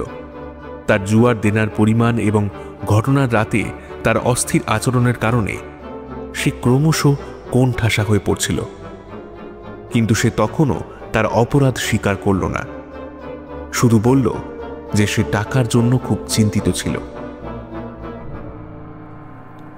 সেদিন রাত্রে বেকার স্ট্রিটের চেনা বসবার ঘরে ফায়ারপ্লেসের ধারে বসে হোমস গভীর চিন্তায় মগ্ন ছিল। তার হাতে ছিল ডক্টর আল রাজির ঘর থেকে পাওয়া সেই সাংকেতিক লিপির একটি নকল। কিছুক্ষণ পর সে নীরবতা ভেঙে বলল, ওয়াটসন, এই কেসটা ক্রমশই জটিল হয়ে উঠছে। আলরাজির অসংলগ্ন কথাবার্তা আর তার তীব্র ভয়, থর্নটনের ছড়ির সুতো আর তার গোপন উদ্দেশ্য, সেদিন রাতের সেই আগন্তুক আর্থারের অবস্থা, সবকিছু যেন একটার সঙ্গে একটা জড়িয়ে, আবার কোথাও যেন একটা বড় ফাঁকও থেকে যাচ্ছে। সে আরো বলল, ডক্টর আলরাজি যে আতঙ্কিত সে বিষয়ে সন্দেহ নেই, কিন্তু তিনি কি শুধুই অভিশাপের ভয় ভীত, নাকি অন্য কোনো বাস্তব বিপদ তাকে তাড়া করছে? তার আচরণে এমন কিছু আছে যা পুরোপুরি স্বাভাবিক নয়। আর থর্নটন, তিনি নিঃসন্দেহে সুযোগ সন্ধানী, কিন্তু তিনি কি এর চেয়েও বেশি কিছু? হোমস উঠে দাঁড়িয়ে ঘরের মধ্যে পায়চারি করতে লাগলো। আর আমাদের সেই রাতের ছায়ামূর্তি ক্লেইটন ম্যানারে সে কি করতে এসেছিল? আমার দৃঢ় বিশ্বাস সেই রাতের আগন্তুকের সঙ্গে রহস্যের একটা গভীর যোগসূত্র রয়েছে। প্রত্যেকেই কিছু না কিছু লুকোচ্ছে। ওয়াটসন, আমার মনে হচ্ছে এই রহস্যের সমাধান করতে হলে আমাদের সব চরিত্রকে এক জায়গায় আনতে হবে। তাদের প্রত্যেকের মুখোমুখি হতে হবে। তাদের প্রত্যেকের ভেতরের লুকোনো সত্যটাকে টেনে বের করতে হবে। হোমস লর্ড ক্লেইটনকে একটি চিঠি লেখার জন্য বসল। চিঠিতে সে অনুরোধ জানালো আগামী পরশুদিন বিকেলে যেন তিনি তার স্টাডি রুমে এই ঘটনার সাথে জড়িত প্রত্যেককে আমন্ত্রণ জানান, কারণ শার্লক হোমস সেদিনই এই সাইলেন্ট নাইটিঙ্গেলের রহস্য উন্মোচন করতে চায়। আল রাজি, থর্নটন, আর্থার প্রত্যেকেই সন্দেহের জাল বিস্তার করেছে, কিন্তু মূল সত্যটা তখনও কুয়াশায় ঢাকা। হোমস তার জাল গুটিয়ে আনছে, কিন্তু সেই জালে কে ধরা পড়বে?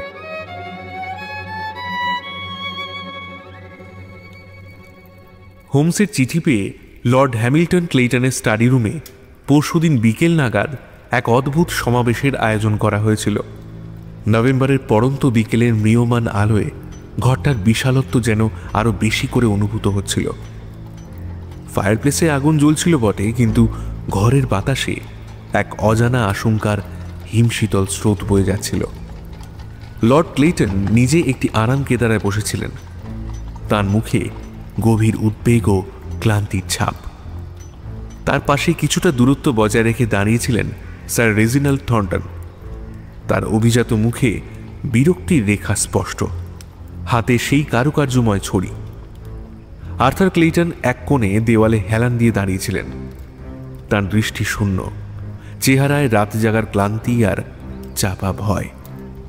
ডক্টর ফাতিমা আল রাজিকে পুলিশের একজন মহিলা কনস্টেবলের তত্ত্বাবধানে নিয়ে আসা হয়েছিল।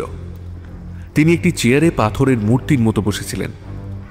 তার দৃষ্টি মেঝের দিকে নিবদ্ধ, আর দরজার কাছে নম্র ভঙ্গিতে দাঁড়িয়েছিলেন মিস্টার ফিলবি, লর্ড ক্লেইটনের বহু বছরের বিশ্বস্ত গৃহপরিচারক। ঘরের অন্য প্রান্তে ইন্সপেক্টর লেস্ট্রেড এবং আমি অধীর আগ্রহে অপেক্ষা করছিলাম শার্লক হোমসের চূড়ান্ত মুহূর্তের জন্য। হোমস ঘরের মাঝখানে দাঁড়িয়েছিল, তার তীক্ষ্ণ দৃষ্টি একে একে প্রত্যেকের মুখের ওপর দিয়ে ঘুরে যাচ্ছিল। কয়েক মুহূর্তের নীরবতা যেন ঘরের বাতাসকে আরো ভারী করে তুলল। অবশেষে হোমস তার শান্ত অথচ কর্তৃত্বপূর্ণ গলায় বলতে শুরু করল, লেডিজ অ্যান্ড জেন্টলম্যান, গত কয়েকদিন ধরে আমরা এক অত্যন্ত জটিল এবং বিভ্রান্তিকর রহস্যের চাদরে আবৃত ছিলাম। মহামূল্যবান সাইলেন্ট নাইটিঙ্গেল মূর্তি তার সুরক্ষিত আধার থেকে উধাও হয়ে গেছে, যা আপাত দৃষ্টিতে এক অসম্ভব ঘটনা। আজ আমরা সেই রহস্যের জবনিকা উন্মোচন করতে এখানে সমবেত হয়েছি। হোমস প্রথমে ডক্টর ফাতিমা আল রাজির দিকে ফিরল।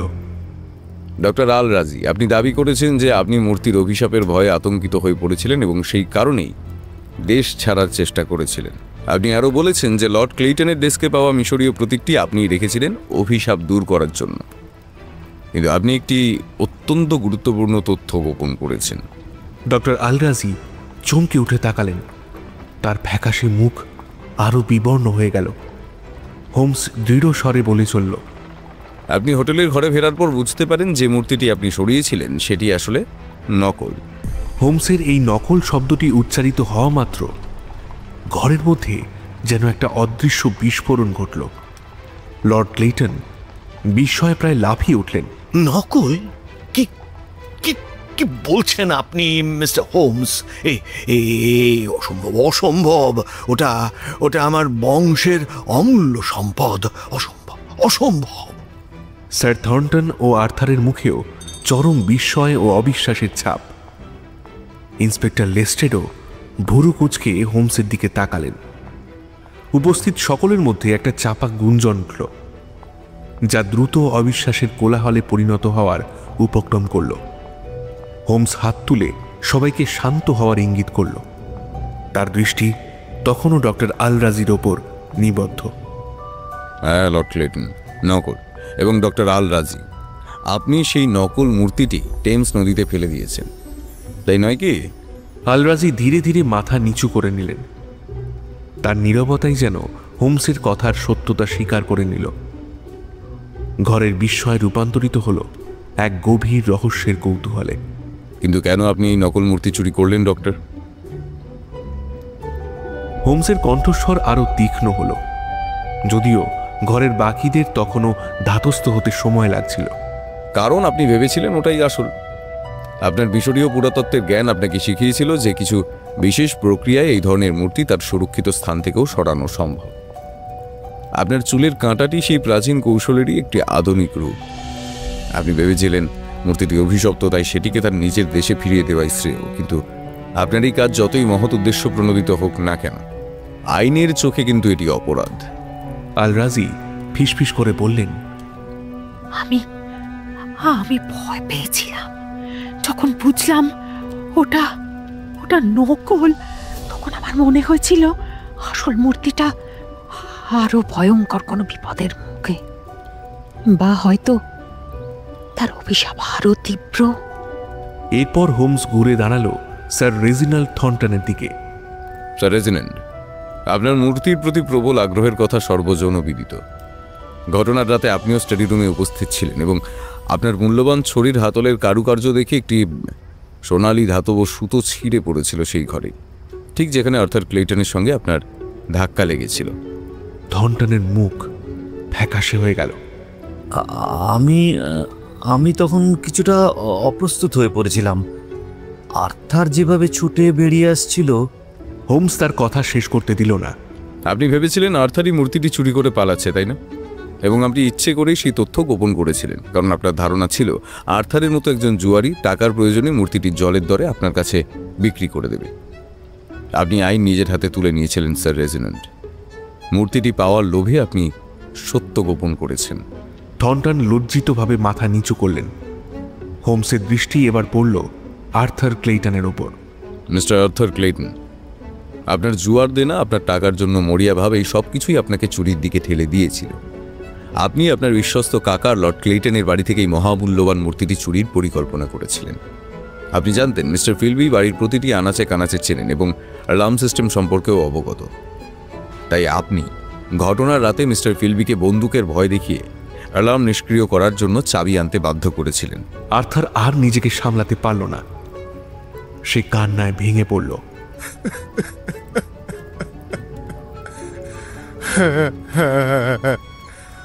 আমি এই জঘন্য পরিকল্পনা করেছিলাম।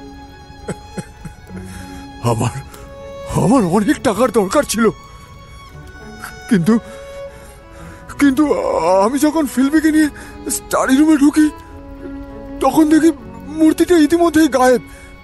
বিশ্বাস করুন আমি কিছু চুরি করিনি। ঘরের মধ্যে তখন পিন পতন নীরবতা। প্রত্যেকের দৃষ্টি আর্থারের দিকে। লর্ড ক্লেইটন বেদনায় চোখ বন্ধ করে নিলেন। হোমস কয়েক মুহূর্ত অপেক্ষা করল। তারপর ধীরে ধীরে মিস্টার ফিলবির দিকে ফিরল। ফিলবি তখনও শান্ত, অবিচল, যেন এই সব নাটকীয়তার সাথে তার কোনো সম্পর্কই নেই। একটি অত্যন্ত অদ্ভুত সমাপতন, তাই না? হোমস মৃদু স্বরে বলল, কিন্তু তার প্রতিটি শব্দ যেন ঘরের দেওয়ালে প্রতিধ্বনিত হচ্ছিল। ডক্টর আল রাজি নকল মূর্তি চুরি করলেন। আর্থার ক্লেইটন মূর্তি চুরি করতে এসে দেখলেন মূর্তি নেই। স্যার থর্নটন ভাবলেন আর্থার চুরি করেছে।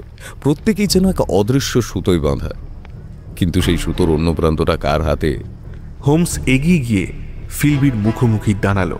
মিস্টার ফিলবি, আপনি 40 বছরেরও বেশি সময় ধরে ক্লেইটন পরিবারে বিশ্বস্ততার সঙ্গে কাজ করছেন। লর্ড ক্লেইটন আপনাকে নিজের পরিবারের সদস্যের মতোই দেখেন, কিন্তু এই বিশ্বস্ততার মুখের আড়ালে আপনি এক গভীর ষড়যন্ত্র রচনা করেছেন। ফিলবির মুখে প্রথমবার একটা ভাবান্তর দেখা গেল। তার শান্ত দৃষ্টিতে বিস্ময় ফুটে উঠল। হোমস বলে চলল, 5 বছর আগে এই বাড়ি থেকে সাইলেন্ট নাইটিঙ্গেল মূর্তির একটি ছোটখাটো চুরির চেষ্টা হয়েছিল, তাই না? তারপরে লর্ড ক্লেইটন এই অত্যাধুনিক নিরাপত্তা ব্যবস্থা বসান। কিন্তু সত্যিটা হলো, সেই তথাকথিত চুরির চেষ্টার সময় আসল মূর্তিটি এই বাড়ি থেকে গায়েব হয়ে গিয়েছিল, আর সেই কাজটি করেছিলেন আপনি, মিস্টার ফিলবি। ঘরের মধ্যে যেন বোমা ফাটল। লর্ড ক্লেইটন অবিশ্বাসের দৃষ্টিতে ফিলবির দিকে তাকিয়ে রইলেন। হ্যাঁ, আপনি আসল মূর্তিটি সরিয়ে একটি নিখুঁত নকল সেখানে রেখে দিয়েছিলেন। গত 5 বছর ধরে এই দুর্ভেদ্য কাচের বাক্সে একটি নকল মূর্তি সযত্নে রক্ষিত ছিল। আপনি একটি বিশেষ মিশরীয় গুপ্ত সংঘের সদস্য, যারা প্রাচীন প্রত্নবস্তু সংগ্রহ করে এবং তাদের বিশ্বাস অনুযায়ী সেগুলোর সঠিক ব্যবহার করে। সেই সংঘের নির্দেশেই আপনি এই কাজটি করেছিলেন। লর্ড ক্লেইটন বললেন, কিন্তু কিন্তু এটা অসম্ভব। হোমস দৃঢ়ভাবে বলল, অসম্ভব নয় লর্ড। সেদিন রাতে যখন আর্থার ক্লেইটন ফিলবিকে বন্দুকের ভয় দেখিয়ে অ্যালার্ম নিষ্ক্রিয় করার চাবি আনতে বাধ্য করে, নকল মূর্তিটি চুরি হলেও তার কোনো ক্ষতি ছিল না। কিন্তু যদি অ্যালার্ম সিস্টেম নিয়ে নাড়াচাড়া হয় বা পুলিশি তদন্ত গভীরভাবে শুরু হয়, তাহলে নকল মূর্তির রহস্য বেরিয়ে পড়তে পারত। তার 5 বছরের গোপনীয়তা ফাঁস হয়ে যেত। আর্থার যখন চাবি নিয়ে স্টাডি রুমে পৌঁছয়, তার আগেই ডক্টর আল রাজি তার চুলের কাঁটা দিয়ে তালা খুলে নকল মূর্তিটি চুরি করেন। আর বাগানের নরম মাটিতে পাওয়া সেই অপরিচিত জুতোর ছাপ, ওটা আপনারই, মিস্টার ফিলবি। আর্থার যখন মূর্তিটি না পেয়ে বিভ্রান্ত হয়ে স্টাডি থেকে বের হতে গিয়ে থর্নটনের সঙ্গে ধাক্কা খেয়ে পালাচ্ছে, ঠিক সেই সুযোগে আপনি অন্ধকার স্টাডি রুমের জানলা দিয়ে সন্তর্পণে বাইরে পালিয়ে যান, আর তখনই আপনার জুতোর ছাপটা পড়েছিল। ফিলবির মুখ তখন ছাইয়ের মতো সাদা। হোমস তার যুক্তির জাল বিস্তার করতে লাগল। কয়েকদিন পর যখন তদন্ত শুরু হলো এবং আমি এই বাড়িতে ঘন ঘন আসতে শুরু করলাম, আপনি ভয় পেয়ে যান। আপনার কাছে লুকিয়ে রাখা আসল মূর্তিটি, যা আপনি 5 বছর আগে সরিয়েছিলেন, যদি আমার নজরে পড়ে তাহলে আপনার সব জারিজুরি ফাঁস হয়ে যাবে। তাই আপনি গভীর রাতে আপনার সংঘের এক সদস্যকে ডেকে পাঠিয়েছিলেন সেই আসল মূর্তিটি আপনার ঘর থেকে নিরাপদে সরিয়ে ফেলার জন্য। সেই ছায়ামূর্তিটি আমরা সেদিন রাতে দেখেছিলাম যে আমাদের উপস্থিতি টের পেয়েই পালিয়ে যায়। আসল মূর্তিটি এখনো আপনার কাছেই রয়েছে। হোমস পকেট থেকে একটি ছোট মরচে পড়া ধাতব চাবি বের করল। এই চাবিটি আমি আপনার ঘরের পুরনো ট্রাঙ্কের তালা থেকে উদ্ধার করেছি মিস্টার ফিলবি। এটি সেই বিশেষ মিশরীয় সংঘের প্রতীক বহন করছে, যে প্রতীক সম্বলিত কাগজটি ডক্টর আল-রাজি লর্ডের ডেস্কে রেখেছিলেন। সম্ভবত ডক্টর আল-রাজি কোনোভাবে এই সংঘ বা তাদের কার্যকলাপ সম্পর্কে জানতে পেরেছিলেন এবং ভয় পেয়েছিলেন, কিন্তু আসল মূর্তিটি খোঁজার সময় ছিল না। কিন্তু এখন আপনি সেটা নিজেই আনবেন। ফিলবি আর দাঁড়িয়ে থাকতে পারল না। সে ধীরে ধীরে মেঝের ওপর বসে পড়ল। তার বহু বছরের বিশ্বস্ততার মুখোশ খসে পড়েছে। প্রকাশ পেয়েছে এক ঠান্ডা মাথার ধূর্ত অপরাধীর আসল রূপ। কেন কেন করলে তুমি এই কাজ ফিলবি? কেন? লর্ড ক্লেটনের গলায় তীব্র যন্ত্রণা। ফিলবি বহুক্ষণ পর মুখ খুলল। তার কণ্ঠস্বর তীক্ষ্ণ, কিন্তু তাতে কোনো অনুশোচনা নেই। ওই মূর্তি আমাদের সংঘের পবিত্র প্রতীক লর্ড। ওর স্থান কোনো ব্যক্তিগত সংগ্রহশালায় নয়। ওর সঠিক জায়গায় পৌঁছানো দরকার ছিল। আমি আমার কর্তব্য করেছি। সে তার সংঘের প্রতি অন্ধ আনুগত্যের কথা স্বীকার করল। ইন্সপেক্টর লেস্ট্রেড এগিয়ে এসে ফিলবির হাতে হাতকড়া পরিয়ে দিলেন। তার ঘর থেকে আসল মূর্তিটি উদ্ধার করা হলো। আর্থার ক্লেটন এবং ডক্টর ফাতিমা আল-রাজিকেও গ্রেপ্তার করা হলো। স্যার রেজিনাল্ড থর্নটনকে সত্য গোপন এবং পুলিশি তদন্তে অসহযোগিতার অভিযোগে জিজ্ঞাসাবাদের জন্য নিয়ে যাওয়া হলো। লর্ড ক্লেটন স্তব্ধ হয়ে বসে রইলেন। তার দীর্ঘদিনের বিশ্বাস আজ চূর্ণ বিচূর্ণ।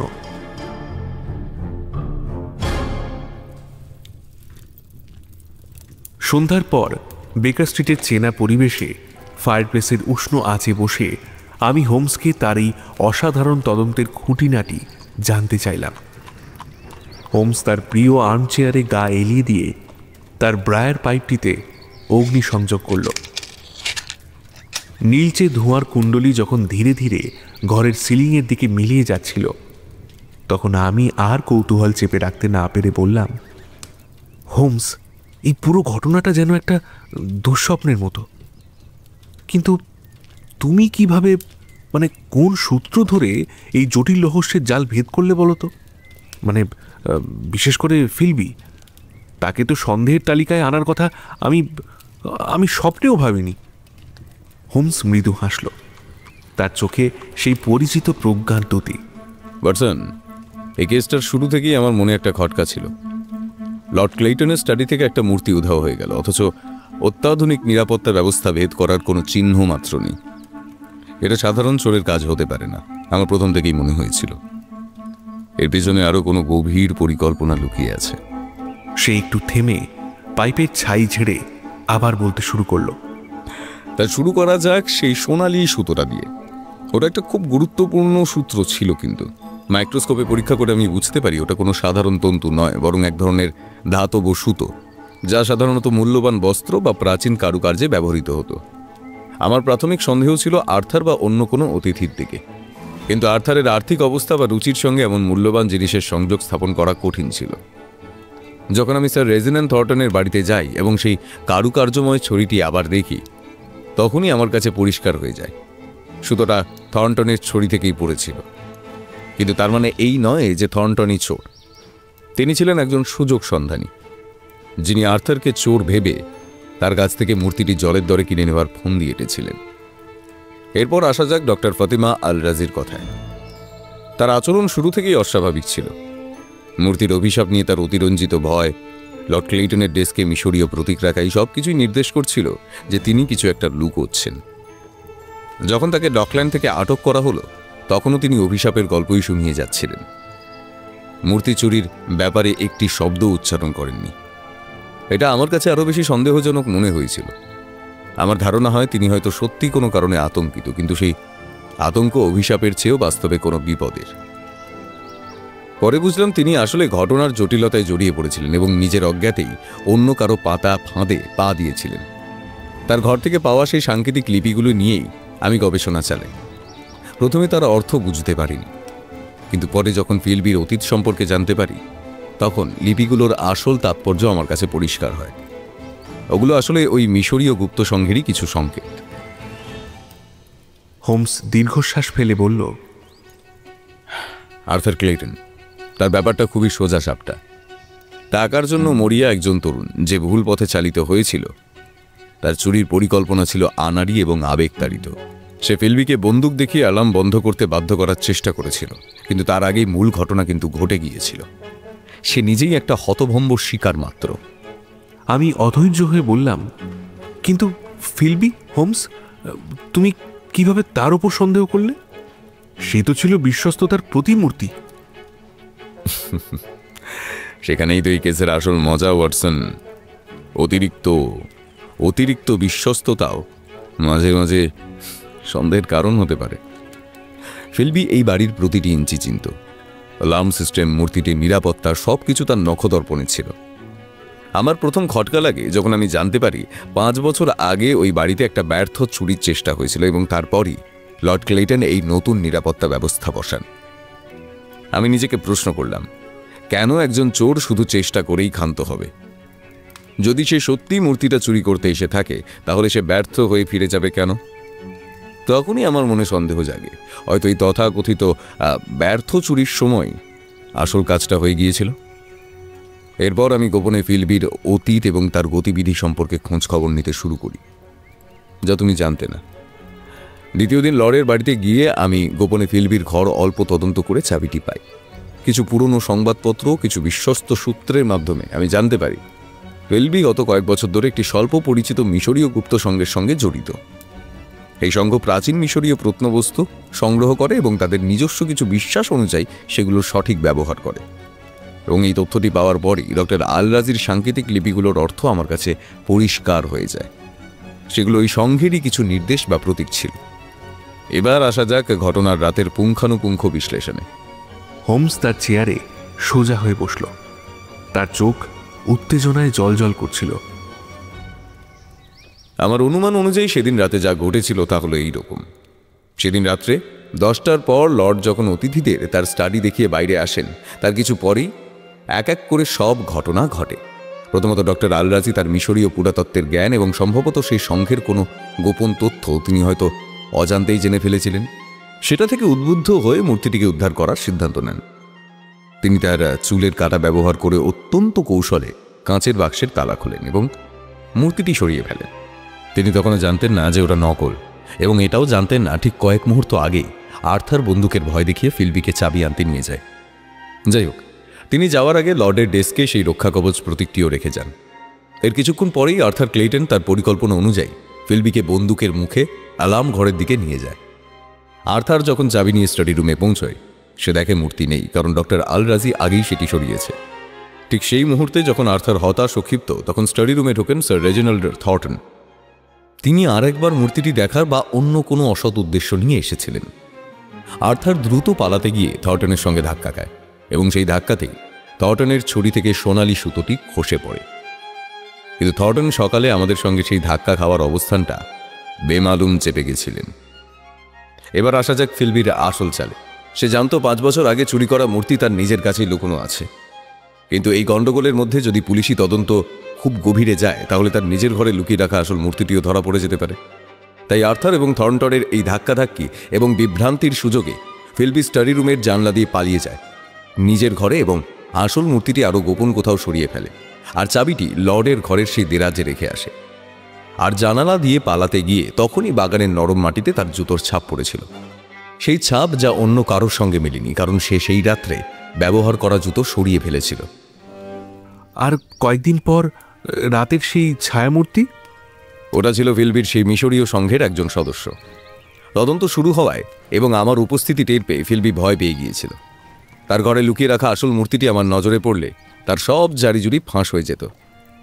এতদিন সে হয়তো মূর্তিটি নিজের কাছেই রেখেই রিচুয়াল জাতীয় কিছু করত, তাই সে গভীর রাতে সঙ্গের সেই সদস্যকে ডেকে পাঠিয়েছিল আসল মূর্তিটি তার ঘর থেকে নিরাপদে সরিয়ে ফেলার জন্য।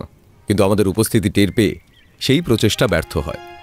হোমস তার পাইপ থেকে একরাশ ধোঁয়া ছেড়ে বলল, প্রত্যেকেই কোনো না কোনোভাবে এই নাটকের অংশ ছিল ওয়াটসন। কেউ লোভে, কেউ ভয়, আর কেউ অন্ধ বিশ্বাসে। আর ফিলবি সে ছিল এই নাটকের মূল পরিচালক, যে নীরবে তার জাল বুনে গিয়েছিল। কিন্তু সত্য যতই জটিল হোক না কেন, অবশেষে প্রকাশ পাবেই। মানুষের মন বড়ই বিচিত্র জায়গা, আর তার চেয়ে বড় রহস্য আর কিচ্ছু নেই। আমি শার্লক হোমসের পর্যবেক্ষণ ক্ষমতা, অকাট্য যুক্তি এবং মানুষের মনস্তত্ত্ব বোঝার অসাধারণ ক্ষমতার কথা ভেবে আরও একবার বিস্মিত হলাম। নিঃশব্দ নাইটিঙ্গেলের রহস্য অবশেষে সমাধান হয়েছে, কিন্তু তার সুর যেন তখনও বেকার স্ট্রিটের বাতাসে ভাসছিল, এক জটিল কুটিল মানব চরিত্রের অন্তহীন রহস্যের সুর।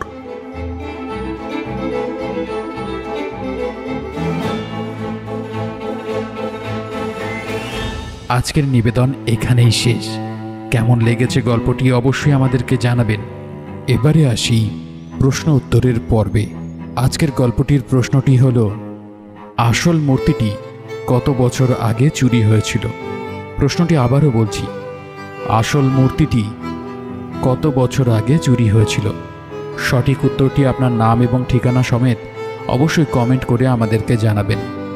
পরবর্তী নিবেদনে আপনাদের নাম আমরা ঘোষণা করব এই আউটরো সেকশনে। আগের গল্পের সঠিক উত্তরটি ছিল মন্দিরা। যারা যারা সঠিক উত্তর দিয়েছেন তাদের মধ্যে প্রথমেই হলেন চাকদহ থেকে প্রলয় দে, হায়দ্রাবাদ থেকে ইসারুল, ব্যাঙ্গালোর থেকে কৃষ্ণ, খড়গপুর থেকে মানিক মাহাতো, হাওড়া থেকে অংশুক, উদয়নারায়ণপুর থেকে সুরজিৎ পাঁজা, চন্দ্রকোনা থেকে তাপসী পাত্র, ঢাকা থেকে রুমানা রহমান, হাওড়া থেকে বাপ্পা দাস, জর্ডান থেকে সাথী, সিমুর থেকে লক্ষ্মীকান্ত, মুম্বাই থেকে শ্রীমন্ত। আপনাদের সকলকে অনেক অনেক ধন্যবাদ আমাদের সাথে যুক্ত হওয়ার জন্য। আজকের গল্পটি যারা যারা কণ্ঠদান দিয়েছেন তাদের মধ্যে প্রথমেই ছিলেন ওয়াটসনের ভূমিকায় দেবাঞ্জন, শার্লক হোমসের চরিত্রে ব্রতদীপ এবং অন্যান্য চরিত্রে রাজ, তরুণ, সুস্মিতা, নিরুপম এবং আমি রাকিব। প্রচ্ছদ নির্মাণ, সমগ্র নির্দেশনা এবং সম্পাদনায় আমি রাকিব। আজকের গল্পটি কেমন লেগেছে অবশ্যই আমাদেরকে কমেন্টের মাধ্যমে জানাতে ভুলবেন না। যদি ভালো লাগে লাইক, শেয়ার, সাবস্ক্রাইব করে পাশে থাকা বেল আইকনটি প্রেস করতেও ভুলবেন না। ইউটিউবের নতুন যে ফিচার হাইপ বাটনটি এসেছে সেটি কমেন্ট বক্সের ডান দিকে পেয়ে যাবেন। দয়া করে একটি হাইপ দিয়ে যাবেন, এতে করে এই গল্পটি আরও শ্রোতা বন্ধুদের সামনে ইউটিউব নিয়ে যেতে সাহায্য করবে। তাহলে দেখা হচ্ছে পরবর্তী নিবেদনে। ততক্ষণ সুস্থ থাকুন, ভালো থাকুন আর শুনতে থাকুন গল্পাসুর।